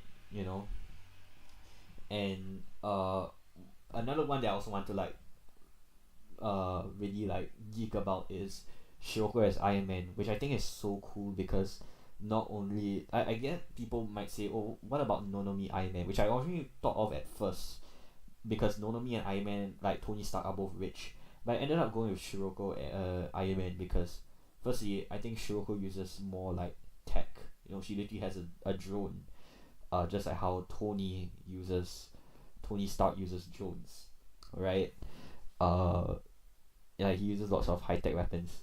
And secondly, really funnily, you know how Robert Downey Jr. is playing Doctor Doom? It's like Shiroko Terror, wait. I think let me pull up Shiroko Terror. Yeah, Shiroko Terror and Doctor Doom, Robert Downey Jr. Yeah, it's literally perfect, bro. Like Robert Downey Jr., Doctor Doom, and Shiroko Terror is perfect. It's literally perfect. That some like I thought of a lot of characters already. Like if Blue Archive characters were MCU characters, I thought of like almost everything already. Yeah. So Durability, IQ. it's like one of the things I like to do during my free time. So yeah, that's a little fun fact. I wrote like a whole document about it, so that's how really into it I am. And yeah, sometimes I really like to imagine. In fact, no, I think on my channel I do have like some videos like related to that. Oh well. Yeah, but I'm not really too happy about it because I plan, if I were ever to make it like real, this like idea real, I would probably like use animation, animate like the scenes with like Blue Russia characters over like Marvel dialogues. I don't know. Maybe we'll see how. Maybe I don't have the time. But it's such a cool idea that I think about. I want to share with the world. But yeah, we'll see. We'll see. IQ abilities, height, combat defense, endurance, experience, agility, stamina, skills, feats. It was always about his kindness, his humanity. Man, I think that's what director Julius Ona meant when he said that people hating on this film misinterpreted it. Because by saying that Sam Wilson shouldn't be Captain America, you pretty much misunderstood the whole point of not just Brave New World, not just Falcon and the Winter Soldier, but also Sam Wilson as a character. Plus, don't blame this movie for making him Captain America, blame Avengers Endgame. Endgame was the film that assigned Sam Wilson the role of Captain America. Brave New World was simply continuing where it left off. Stop faulting Brave New World for something it has zero control over. Well, actually, Nimwit, Bucky Barnes or John Walker should be Captain America, because they have super soldier serum. Just say you're racist. That's a picture of someone taking steroids, by the way. Just a little fun fact. Walker should be Captain America, because they have super. That's a picture of a guy taking steroids, by the way. I just thought my Google guy taking steroids stock image, and that's yeah. It does look like the super soldier serum though. If you want the first Avenger, because it's also dark, like it's bluish in color. Just a little fun fact. Yeah. Soldier serum. Just say you're racist, bro. You know, one of my favorite lines in any of my review videos is me saying, "Just say you're racist, bro." Yeah. Captain America, because they have super soldier serum. Just say you're racist, bro. It's like, because my videos, I like to play it safe a lot of the time. I don't like to bring in political BS into my videos, and so like for me, for the first time, bring like a controversial thing saying "just say you're racist, bro" really did catch like Javier 2.0 Decoder by surprise, and he was like, "Damn, I didn't think you actually go that far." So I don't know, but in my DCEU video, I went even further with that. So yeah, this was like a slow step, to it. So yeah. Let's say you prefer your Captain America to be a white murderer than a black war veteran. Just admit that Julius Oda was right and you've misinterpreted Brave New World. And really think about it. If either Bucky or John Walker were to be Captain America, we wouldn't have gotten them in the Thunderbolts. And considering how both of them were really good in this film and had great chemistry with the entire team, are you sure you really want that? I get it. In most comic iterations, Bucky was the successor to Captain America. But it's not like Sam being Captain America in the comics is an alien concept. On top of that, this is the MCU, not the comics. The MCU has deviated from the source material many times, and sometimes, most of the time, it works every time. Sam Wilson has proven himself that he is the most worthy of the Captain America mantle. Take for example Civil War, where there was one part in which he gives instructions to both Steve and Bucky, proving that he does have leadership skills. So overall, no matter how you were to look at it, the criticism that Sam Wilson shouldn't be Captain America is extremely invalid and a little offensive to a certain extent. I usually do not say that an opinion is invalid, but this is an exception because by saying that, you're undermining what Captain America stands for and why people around the world, not just in America, look up to him as a role model. So real. Yeah, but that's why this is one of my favorite segments, because I genuinely just had to get it off my system. I get so annoyed when people say, "Oh, Sam Wilson doesn't deserve to be Captain America," because I feel like they don't understand Captain America, right? They say John Walker should be Captain America, Bucky should be Captain America. Then you misunderstand Captain America. You don't get what he represents, what he's supposed to mean. He's not about his strength. He's not about like his achievements. It's about who he is in the inside. John Walker is a cocky asshole. Bucky is a bit immature. Sam Wilson and Steve Rogers are not perfect, but they are kind of people deep down. Deep down, they are kinder than Bucky, because Bucky can be very like sarcastic at times. He can be very immature, and as stated, he does make fun of John Walker. John Walker is unstable, as we see in Thunderbolts and the Falcon and the Winter Soldier. And he's also very cocky. He will go on and on about all his achievements. Steve doesn't brag about his achievements. Sam Wilson doesn't brag about his achievements. And they do not like make fun of people. Sam Wilson is Captain America. He's just as much as Captain America as Steve Rogers is. I don't know. maybe I, yeah, but yeah, that's why I just yeah, that's why that's one of my favorite segments because it's me just really like saying one of my biggest frustrations with the MCU, like fans saying, "Oh, we don't like Sam Wilson. He doesn't deserve to be Captain America." He does. He does deserve to be Captain America more than anyone else, in my opinion. I think people who like think that they are like kind of racist, no lie. And what else? Well, I was gonna say something. I forgot what I was gonna say. I was gonna say something I forgot. Oh well. Another thing I Oh right, yeah. I remembered. Avengers Doomsday. They were bringing back Steve Rogers, and I pray they don't make him Captain America again. I pray, please do not make Steve Rogers Captain America again. I want Sam Wilson to stay as Captain America for, until Secret Wars. Hopefully, like even after Secret Wars, I still hope he can continue to be Captain America. I don't know, wishful thinking, I guess. But like, I don't know. I think Steve had a good run. I'm a bit frustrated that they're they're bringing back Steve Rogers again. And that heavily implies that he's turning back to Captain America. But it's like I just hope he's just there so he can like guide Sam, not so he can like return back as Captain America, but so he can just be there to help the Avengers. I really hope. I hope people won't call him Captain America. I sure hope he won't take back the shield and whatnot. And I hope he gives John Walker a good beating. Ha ha ha, whatever. Yeah, but yeah. Please, Marvel, don't do Sam Wilson dirty like this. Okay, but considering the Russo brothers did come up with the decision to make Sam Wilson Captain America, because they did it in Endgame, I won't be surprised if they continue with that decision because they were the one who made the decision. They should stick to that decision. I hope that the Russo brothers do Sam Wilson justice. Yeah. I hope they do both characters justice because, yeah. And again, for all we know, they just said Steve Rogers will return. For all we know, it could be just a short cameo. Yeah.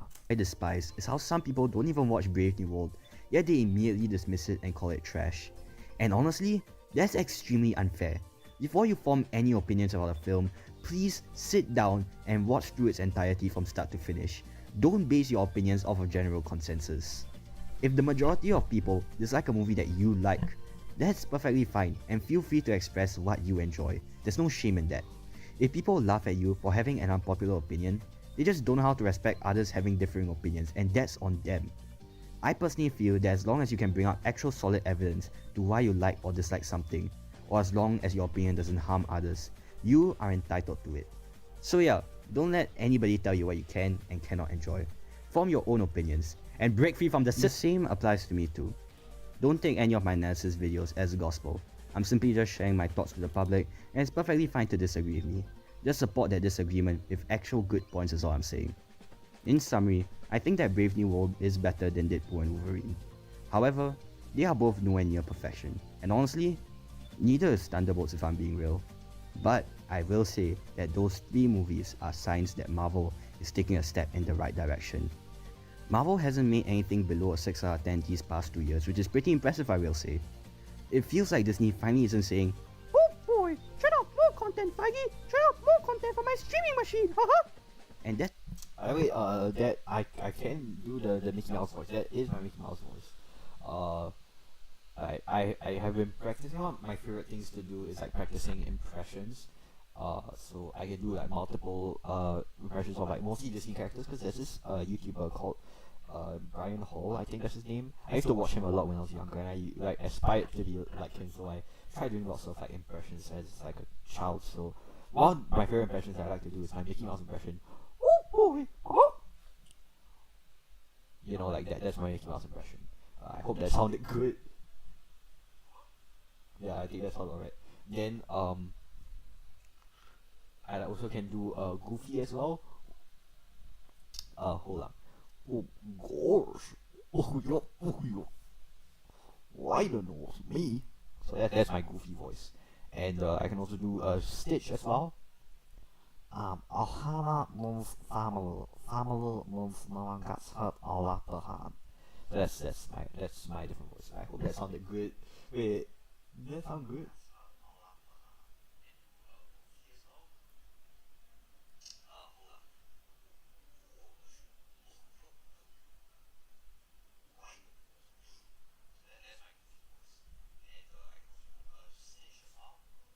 Okay, yeah, it sounds fine.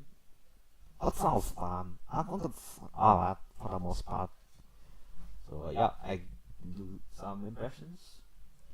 Yeah, I mean, I can't remember if I can do any more. Yeah.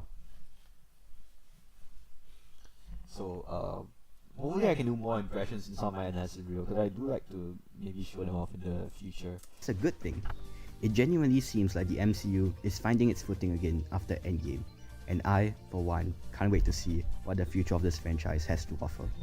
Thanks for watching, and good night, Earth 1218.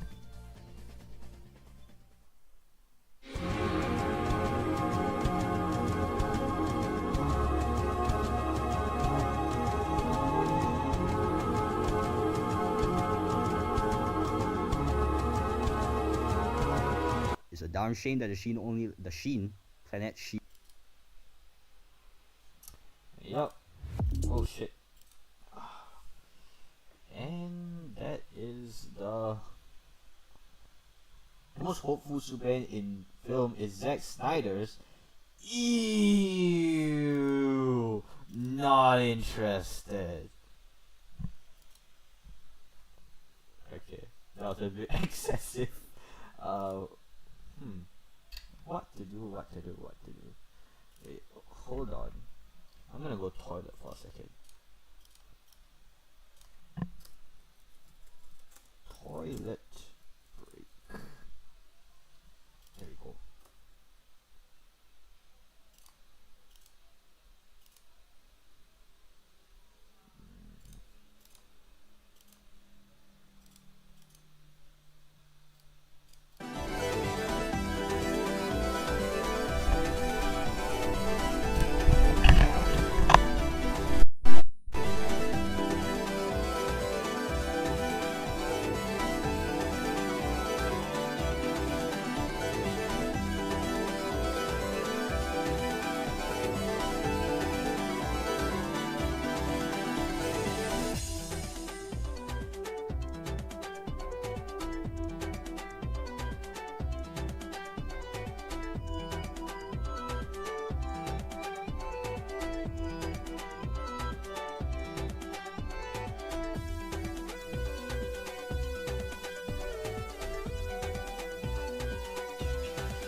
Testing, testing, testing, testing, testing, testing, testing.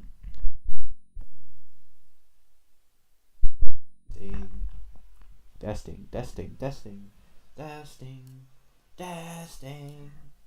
Alright, gang. So first and foremost, right, I wanna do this little thing. Where okay, so right now, right, hold up. Right now, the most voted song is The Third Century.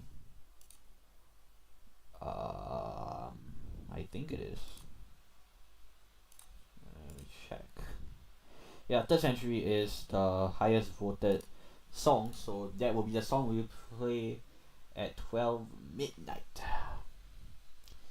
So okay, so at first I must probably explain why I chose Third Century and the Avengers theme song. Because next year two big things are coming out. Deltarune Chapter 5 is coming out, and also Avengers Doomsday is also coming out as well. So I thought that,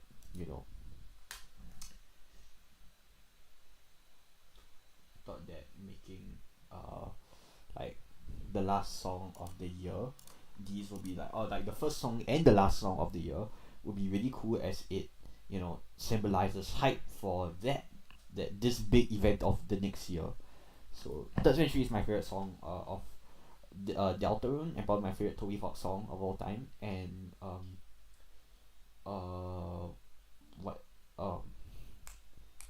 portals from Avengers Endgame symbolizes hype for Doomsday.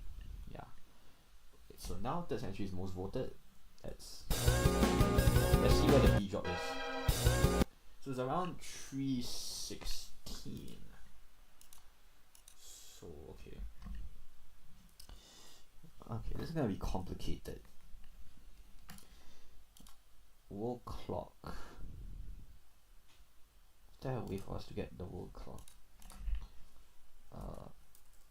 Clock.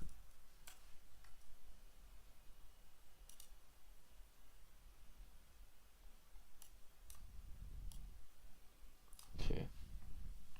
So it's at 316. So we're doing some calculations. We can calculate that the time we need to play the thing. Where's my calculator? Oh right, I deleted my calculator app. I forgot. Wait, calculator. Calculator. Okay. So it's at 316. 60 minus 16. Oh. 60 minus 16 is 44. So we played 44 seconds, and minus 3.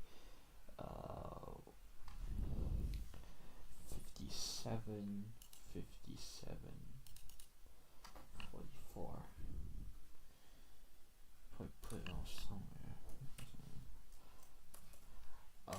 In the meantime, we should probably test it out. So when is the next?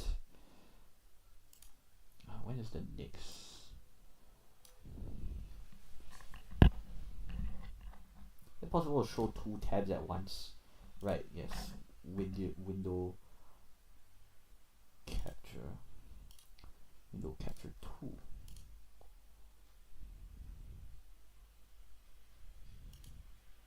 There we go. Should probably put it there. That's right. Okay. So now that we got that, probably up here at 44. 42, 43, 44. Okay.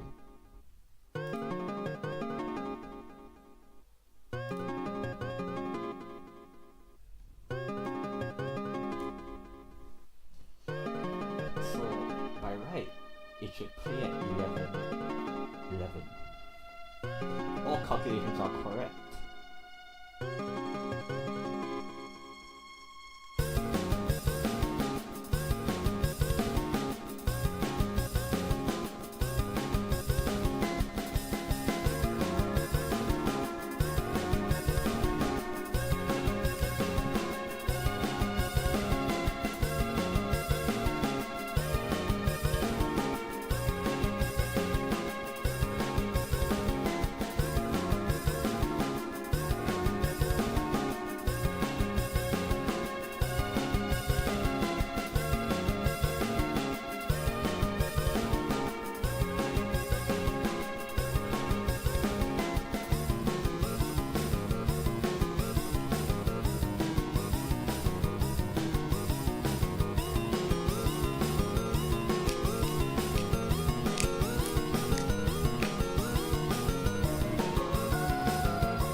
Calculations calculated right now. Oh, it's 56.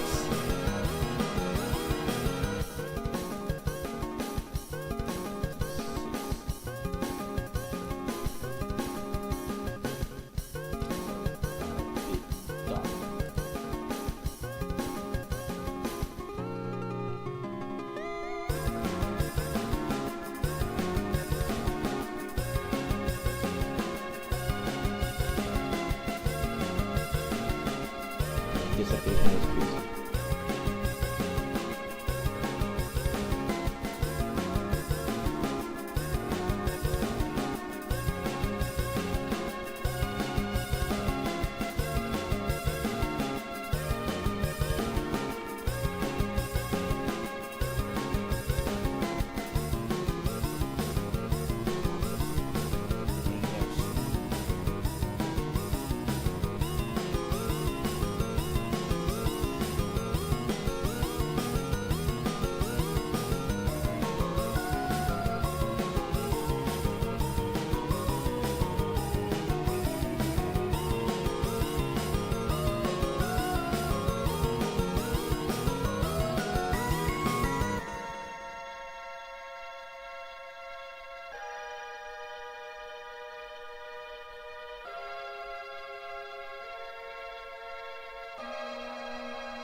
Oh wait.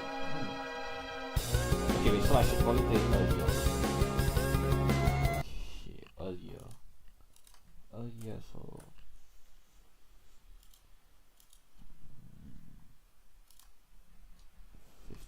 Still 57. 57 plus 1 will be 58, plus 1 will be 59. And still 50. Okay. So... Wow, I am too into this. Okay, so the next one we'll do. Okay.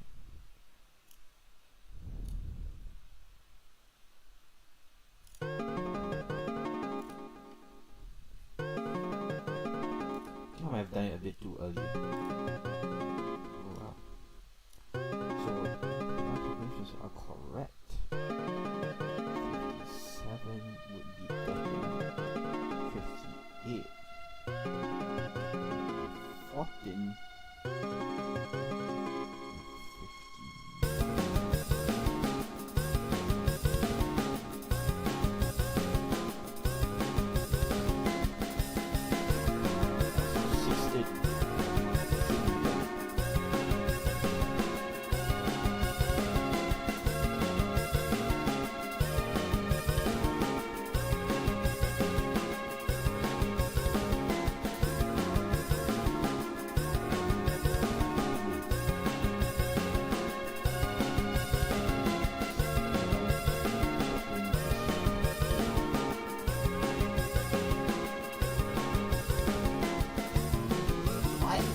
not mapping right now.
It adds up, it adds up. Okay.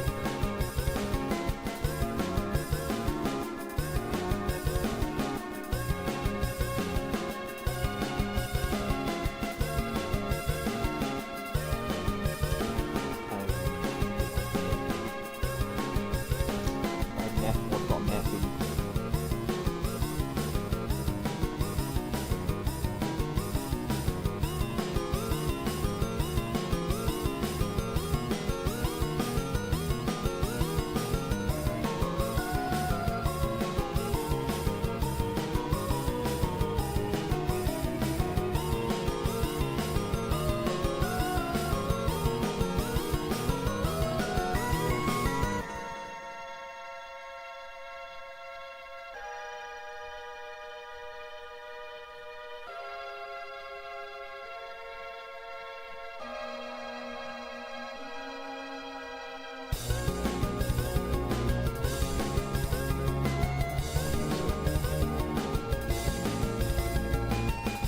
Wait. Let's do another test. Let's do 54. No, 53. But we'll. Wait, no, 43, but a late 43. How's that sound? Late 43. So we don't click first. Late 43. I can't believe planning this so meticulously. 1, 42, 43. Oh no, start you public idiot! Goodness gracious. Oh, okay, at least we learn our lesson now. In the meantime, I should open Blue Archive. Wait, hold on.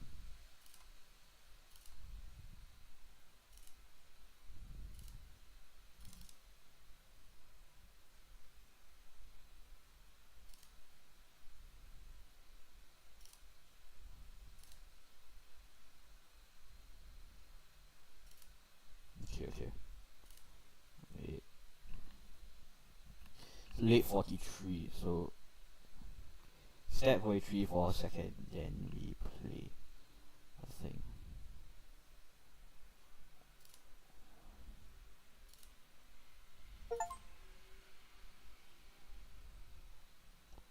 Do 43. Okay.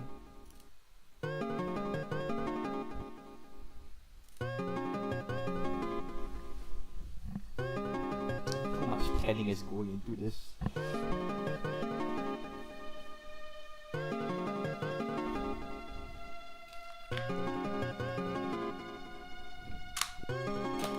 Okay, in the meantime, I'll go refill my bottle.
Back. Go click so far.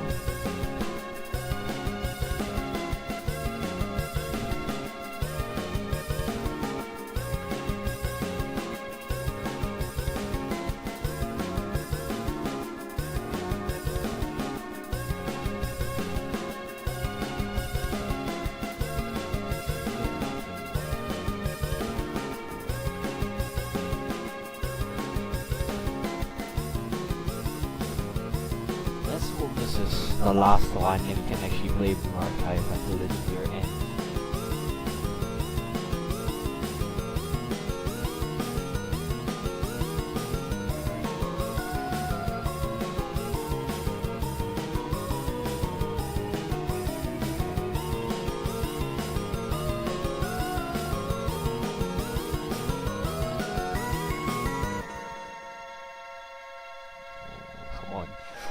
Come on.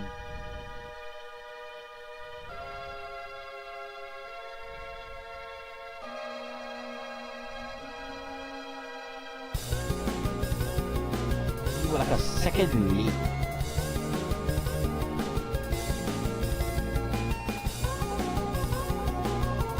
What's up with that? What are we doing wrong? What are we doing wrong? What are we doing wrong? What is going on? What are we doing wrong? And why did we have to pick a song that you have to wait 3 minutes for? Okay. What are we doing wrong? I just want to play it at...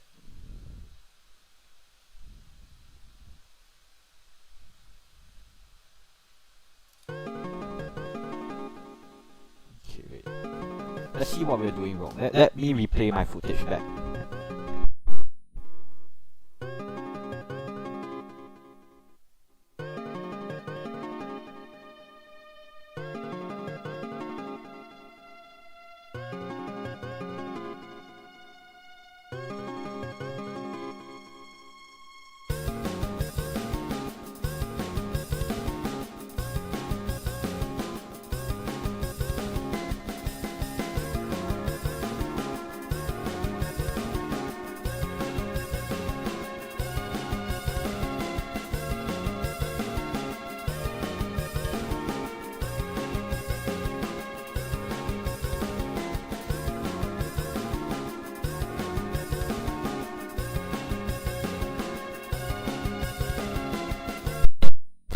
Earlier, I think that's the problem.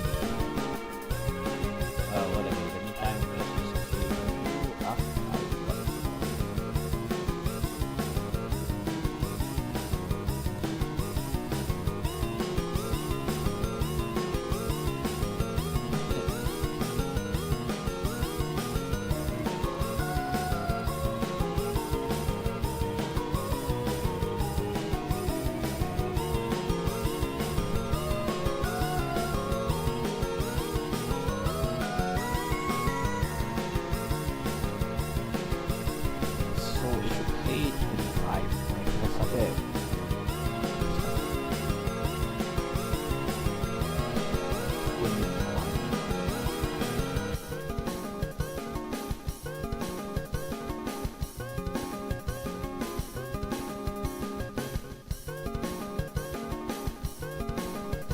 Next I should probably play at like 6, so I can see whether my calculations are truly correct.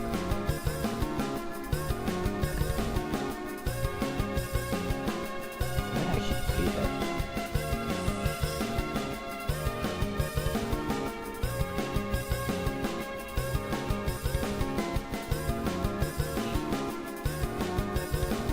Okay, yeah. Probably correct. Yeah, 25.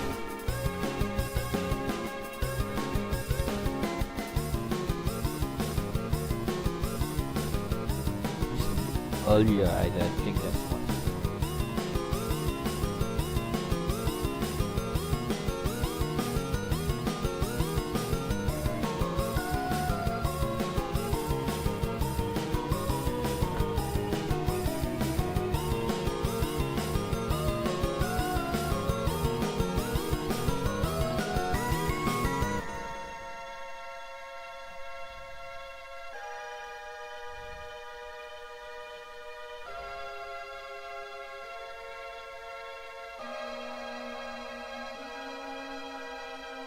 Okay, that was smooth. Alright, we got it. So we probably play early 43 around there. Okay. Yeah, this can work. Alright. We got it. I think we got it. Okay. And my window. Okay. What?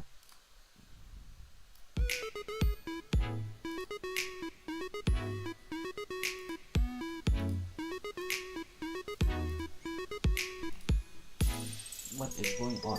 Why won't it?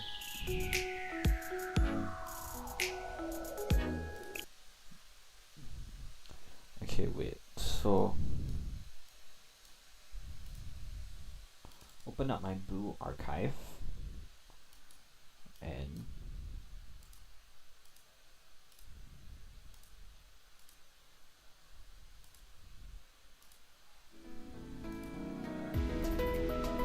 should be.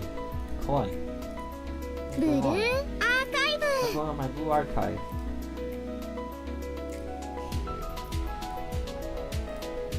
I just have to do this thing.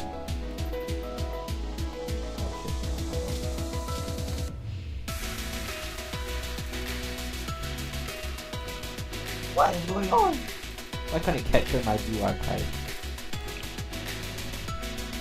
I guess they're telling me to play another game or something. Should I play another game?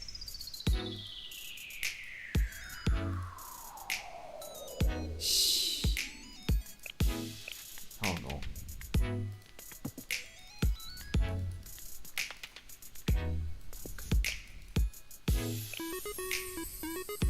Where is my New Year Mutsuki?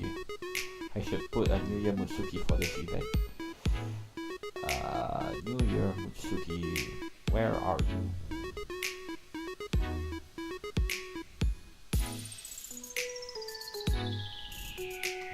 Wait, where is New Year Mutsuki? Wait, where is she? Where is she?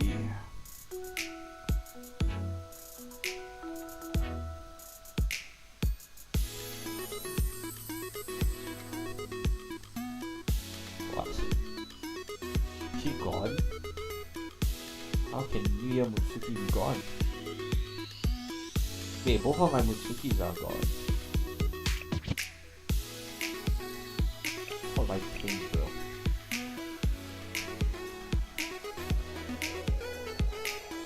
Am I blind? Where did my Mutsuki go? Oh my days, bro.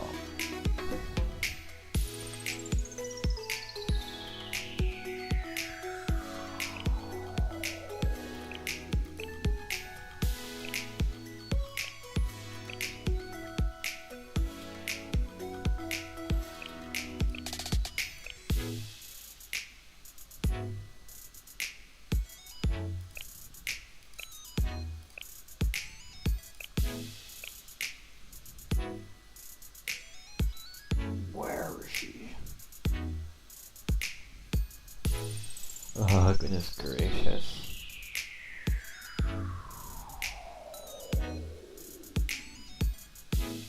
Why won't she pop up?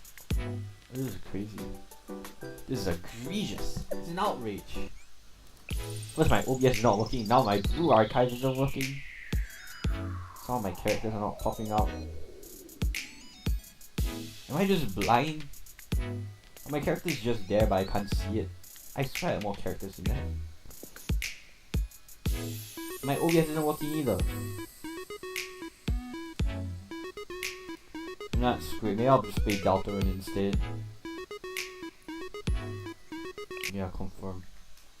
Yeah, play Deltarune. Yeah. What should I play?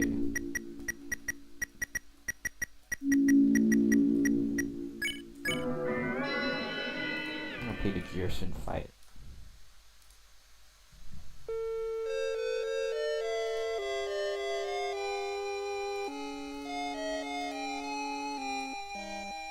Okay, no, something's out of my stream.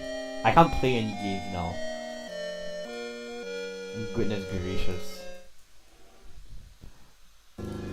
I guess.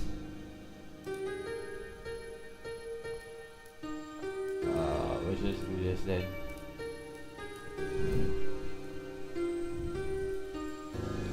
Insert gameplay footage.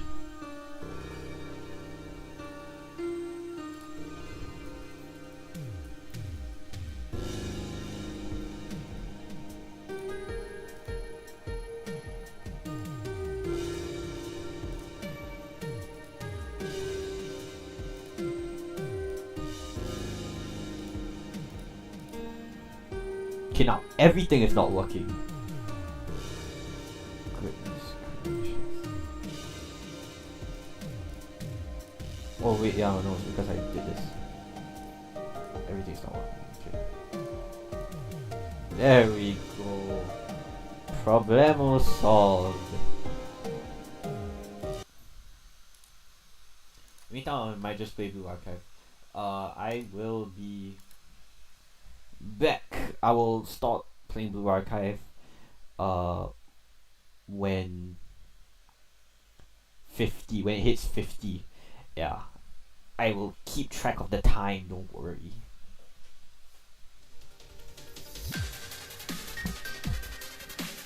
This is not how I planned things to go out. Still not working.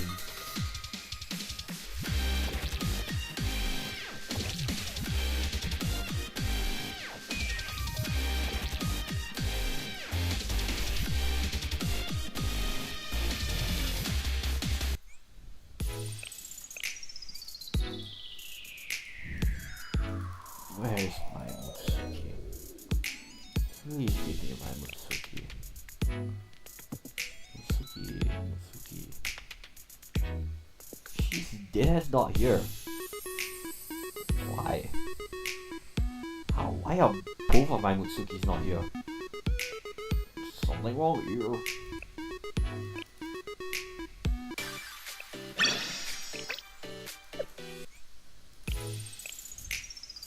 Yeah, you can probably switch that off.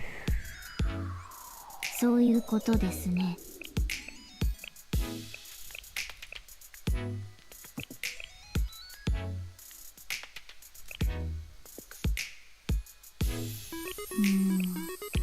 なるほど。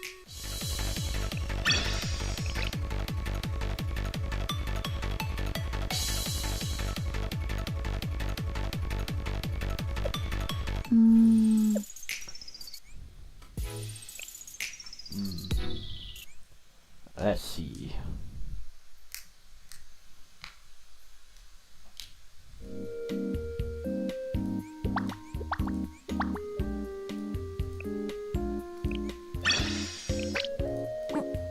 もしかして浮いてしまっているんでしょうか?」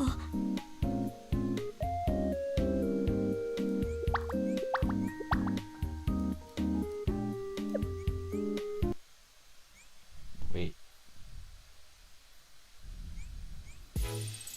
Alright. Let's see. Sort by 100. Okay, let's see. Maybe we'll do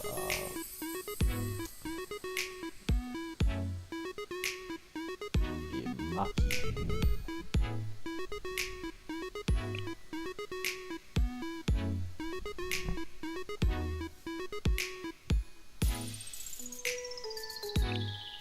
Why is Maki at a police station? What is going on?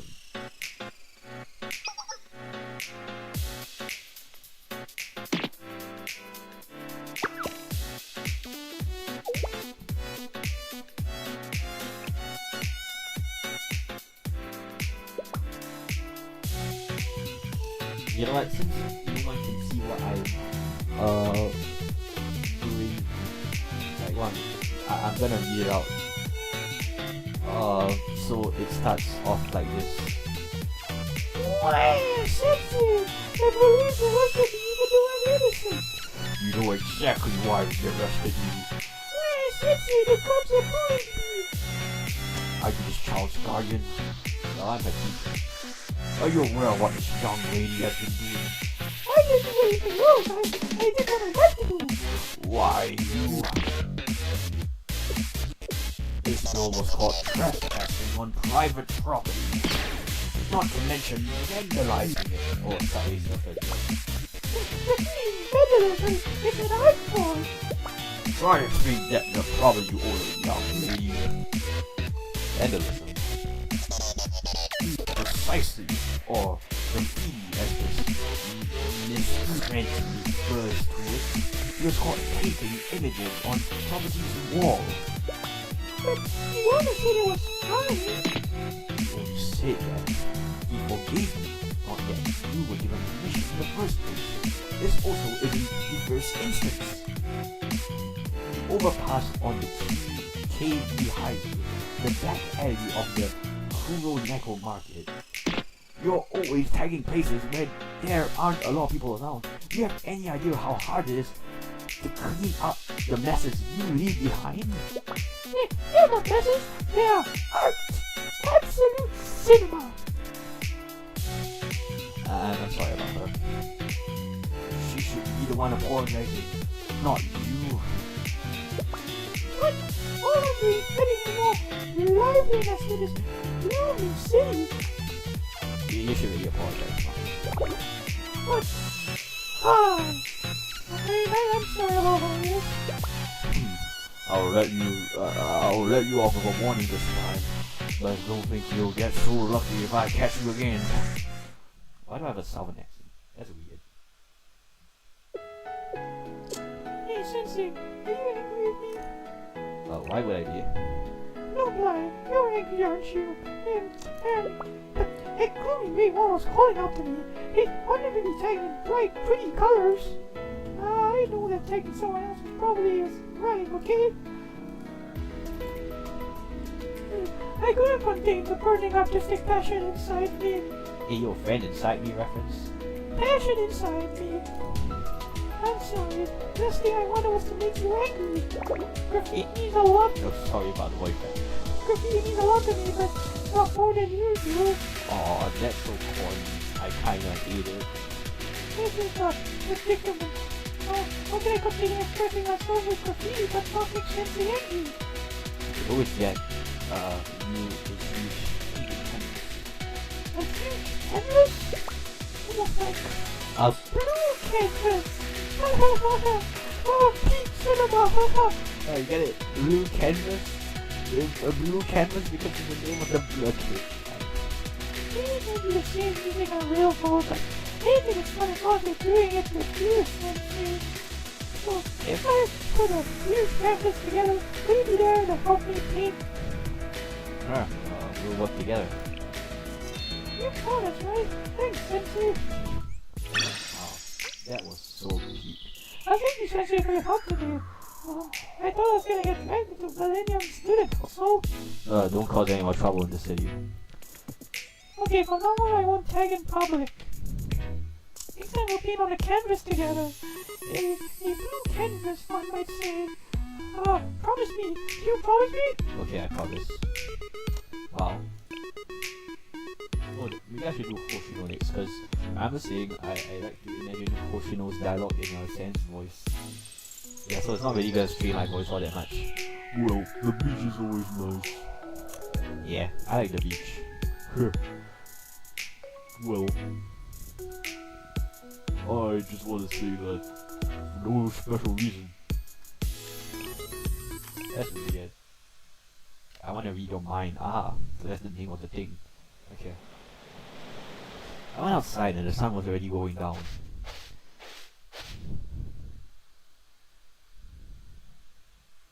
When I arrived at the beach, I saw Hoshino facing away from me, standing on the sand, gazing at the horizon. That's not really gazing away from me.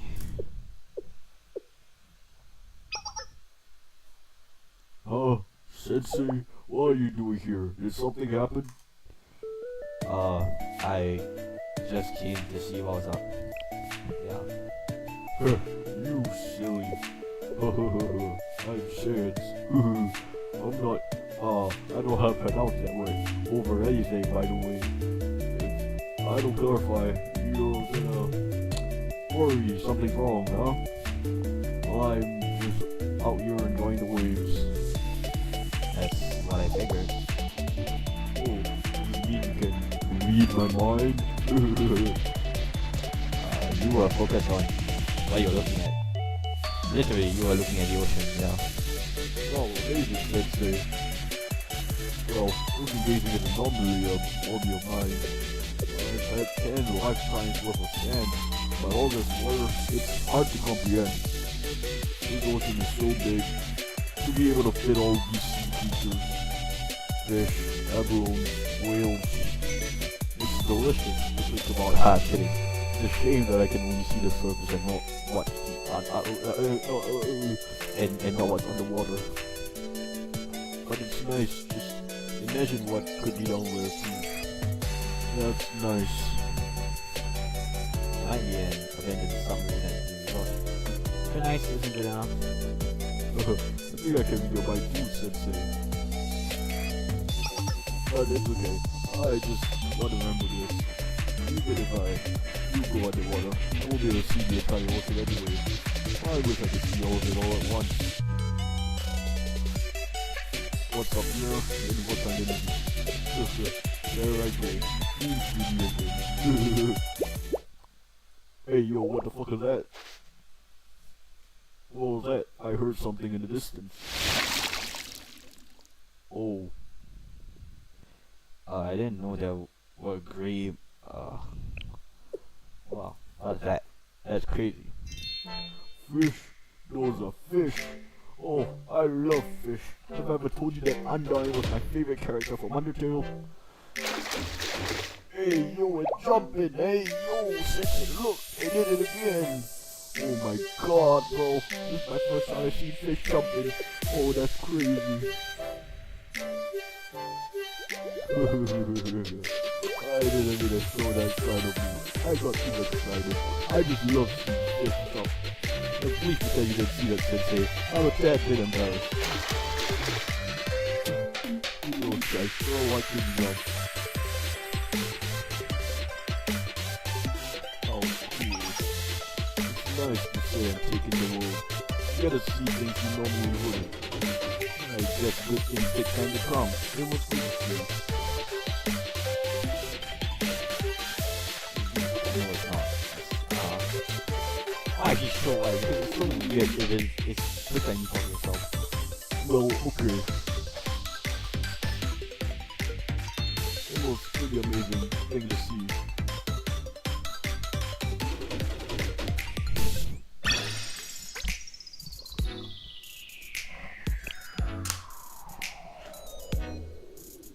Wait, Sensei, I saw somewhere. Those like gray bullets, whales, also jump above the water, right? How long do I have to wait to see that? You have to see it from the coast. You have to get far out to sea. ... That's too bad. Well,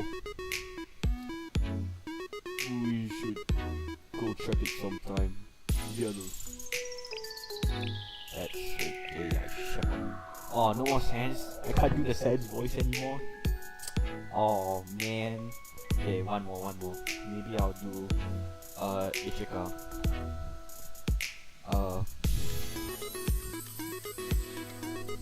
I'm sorry. What's going on? Ah! Are you really? Did you see it? Oh, last night? You know, I did have something to say to you. Yes? Let's meet out front. What? Oh, okay. Alright, let's go.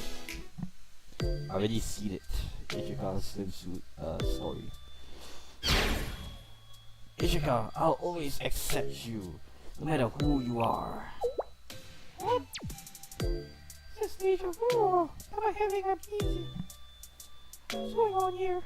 Didn't you see the exact same thing last time, Sensei? Yes I did. Oh, right, okay. So what are you doing? No.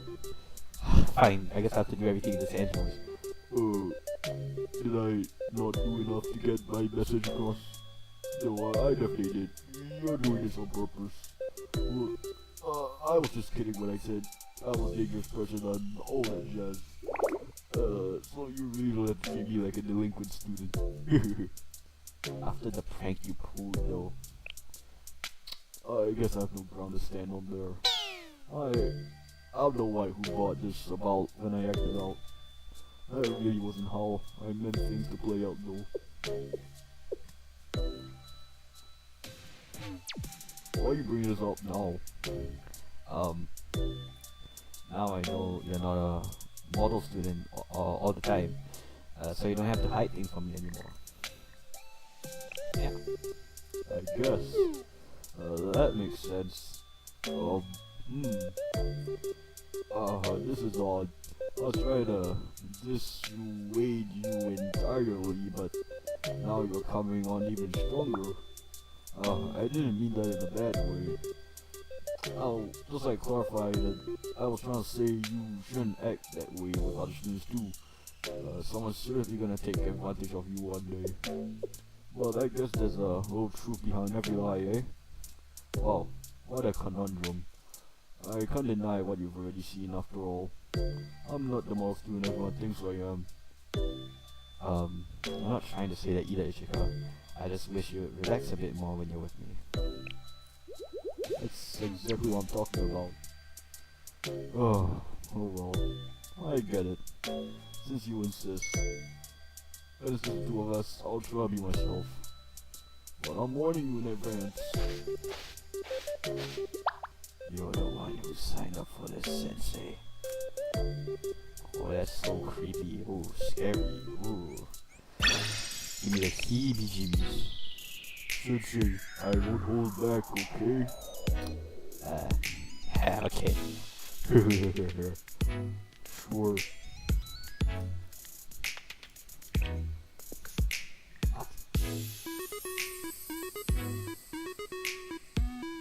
Oh well, okay. I think we can stop now and start. Yeah, I think that's good enough, yeah.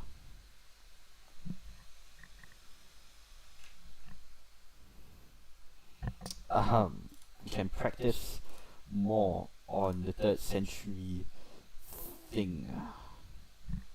Let's see. We just missed it. Oh well.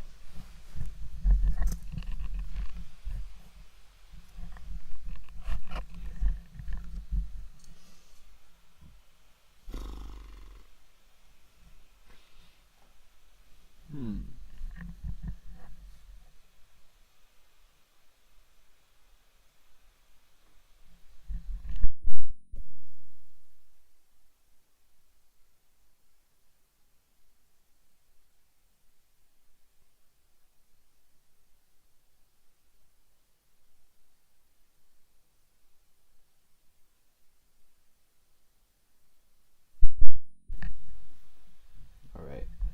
43. And at the start of 43, so when I immediately see it's 43, I press a go. Alright, 41, 40, 41, 42, 43. Let me down when I hear how I sounded like just now when I did the thing.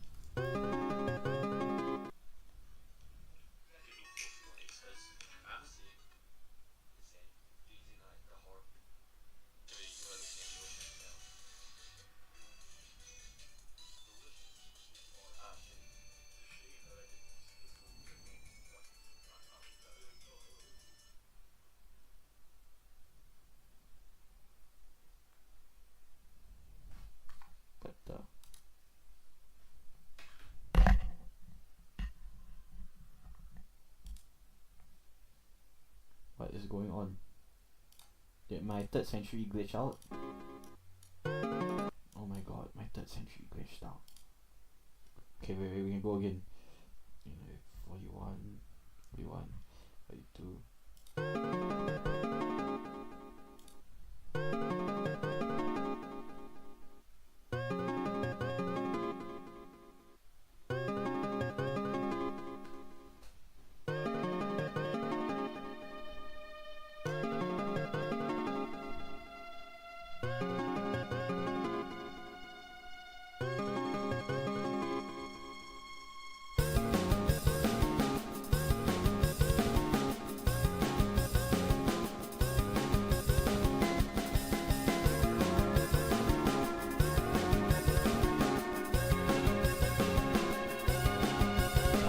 Clock.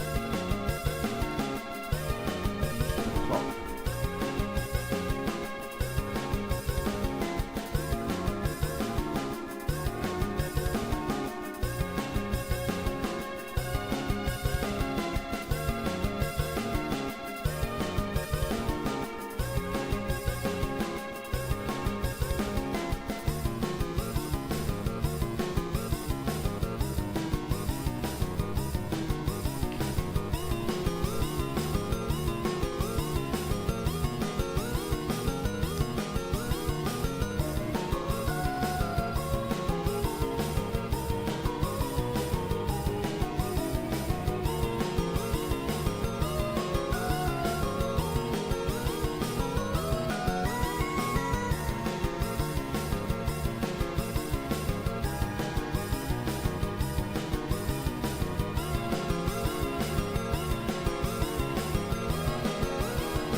something's up.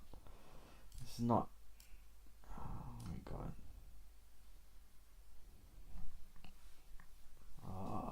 Okay, no, we don't have enough time for doing another round.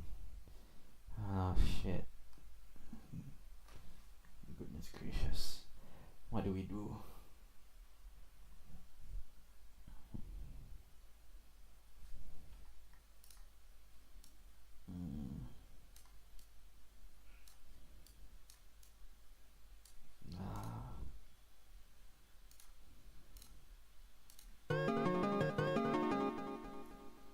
Now we don't got time.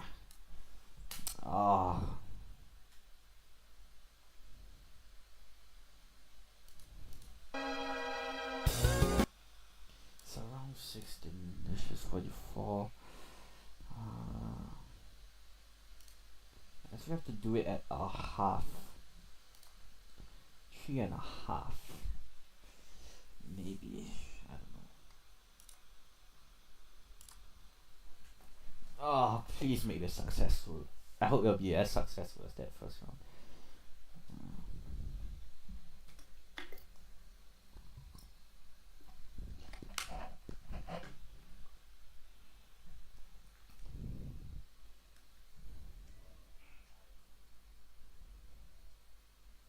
Let's see what the problem was up with that one.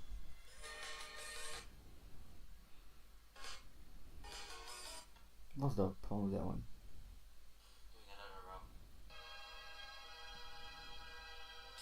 The music was late.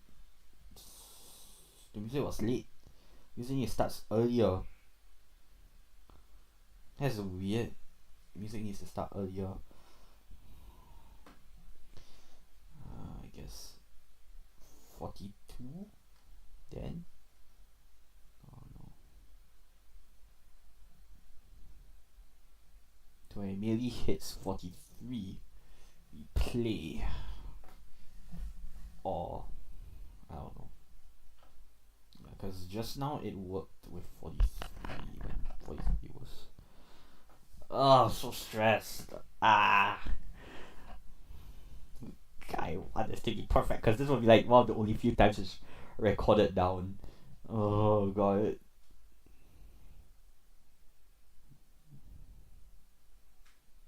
Did so many test runs today, man. It can't end now.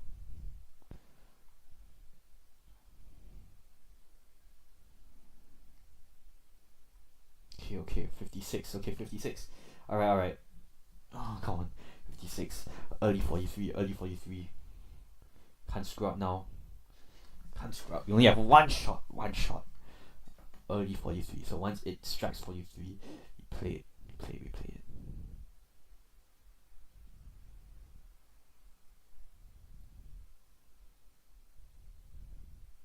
Oh, my heart is pumping, bro. Oh my god.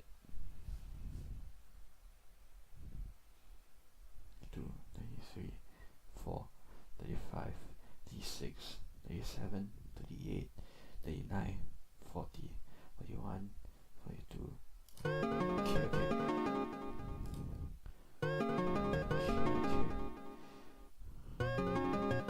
Good. Please make this work. Why is it hang?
guys.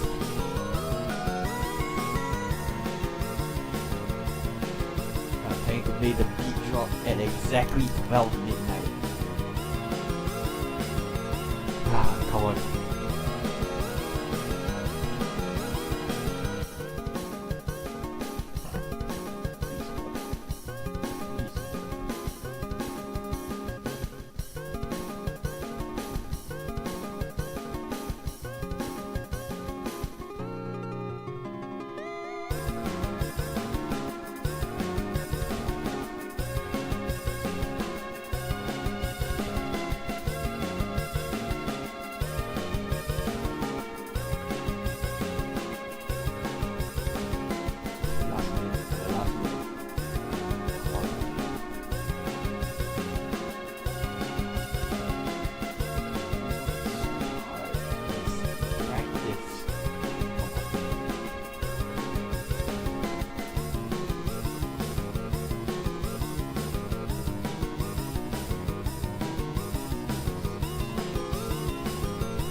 Come on. 5, 4, 3, 2, 1. Whoa! It was perfect! Happy New Year, everyone. Happy New Year, everyone. Oh, that was perfect. Whoa. Wow. Oh, shit. That was amazing.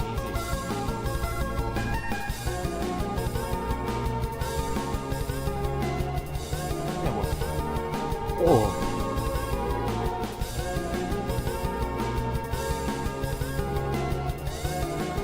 Happy New Year, everyone.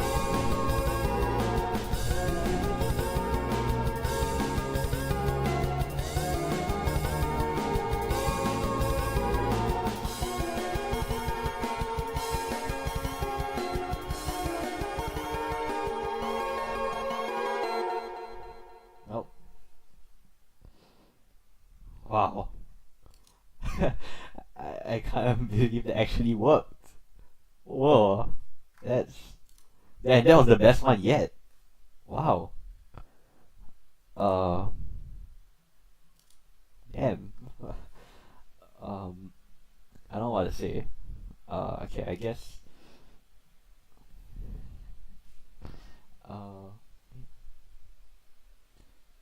I guess I should probably make a New Year's speech. First. Apparently there are fireworks happening outside my block. Yeah, that's crazy. Anyway, moving back. I just want to make a little speech. I don't want to make a little speech first. I would like to. 2025 was such a strange year for me personally, because I went through lots of like weird hardships, but you know, it was like it was like unlike everything else I faced in other years, where other years I should probably put on some background music. Yeah, wait. What's some good background music to play?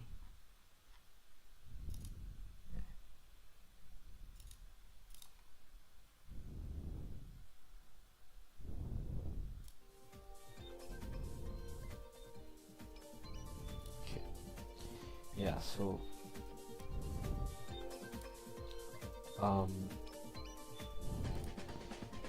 2025 was such a weird year because all the problems that I faced in 2025 were all like internal problems. Like I went like as I stated, the whole CapCut fiasco like not working. I think that was like the first sign of like things going downhill in 2025. Then followed by I went through actually like I like 2025 was also the year I tried starting a relationship, but it really didn't go all that well, and it really did bum me out for a very like long time. It's still bumming me out now. And then also 2025 was the year I started to experience like really bad existential dread. But despite all that, you know, I think just gotta like keep going and just other than that, there were also like positives as well. I made lots of new friends, I learned lots of new skills, and most importantly, this channel, it's not a lot. Okay, maybe it is a lot because it has like a lot of subscribers, but it's something that gives me a reason to keep going, to keep making content. You know, it kind of gives me meaning in life and what I do. It's like doing this just makes entertains people, and that's what I want to do. I want to entertain people. I want to have fun and entertain people. You know? Yeah. And I think this channel, you know, it has like, it's one of the reasons that allows me to keep going. And as also a contributing factor is you guys as well. Everyone who watches the channel, everyone who leaves a comment, likes, subscribes. These are reasons that allow me to get back up from my struggles and just continue to just be me, you know, and just not to give up. Okay. I want to thank every single one of you for making this year a slightly better one. I will not say like 2025 was like a fantastic year. I think it was an okay year. There were lots of highs and lots of lows, but I think what really balanced out the lows and really one of my highlights of the year. Hello Scotchy, Happy New Year, Happy New Year indeed. One of the highlights for the year was definitely working on lots of videos. I made lots of analysis videos as you've seen these past few days. I watched lots of the analysis videos that I made this year, and like working on them, making them, that's one of the highlights of the year for me. Like what I was able to accomplish with this channel this year was a lot, you know.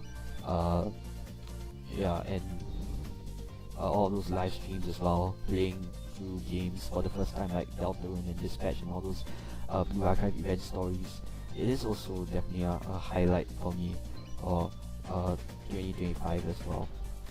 And yeah, I think I look forward to 2026. Hopefully there will be, I don't really have a concrete plan on what I want to post yet. But whatever happens, you know, I want to continue making content. I want to continue being this niche. That's one of the things that keeps me going. It's what gives me purpose, and you know, it's definitely like a core part of who I am. Making content and entertaining people, and you know,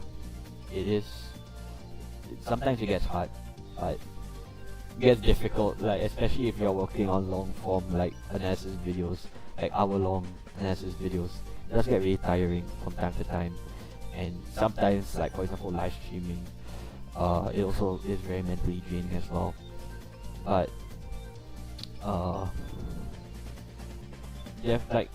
it does pay off at the end when you know that like people are entertained with your videos, that people like them. It does, yeah, it does. Yeah. I don't I don't know how to describe it, but yeah, I just want to thank everyone, all my subscribers, commenters, people who like my videos, and basically just wanting to say that you all made this year, I mean not this year, last year, you all made last year slightly better than it was. And working on videos, seeing all your comments, that was definitely the highlight. One of the highlights. My highlight for last year was definitely meeting new people, but one of the other highlight would be working on the different videos. So yeah, I look forward to another fulfilling year with all of you guys, every single one of you guys, and hopefully I can finish a Luke movie by the end of this year, maybe. But if not, I just hope we just all have fun and we just continue to have fun. Yeah, that's my takeaway. Yeah. So you don't mind me, I'm gonna take a good night's sleep. Rest. Take a well-deserved rest. And if you made it this far, thank you so much for sticking to the end. Thanks for watching and good night, Jensokyo.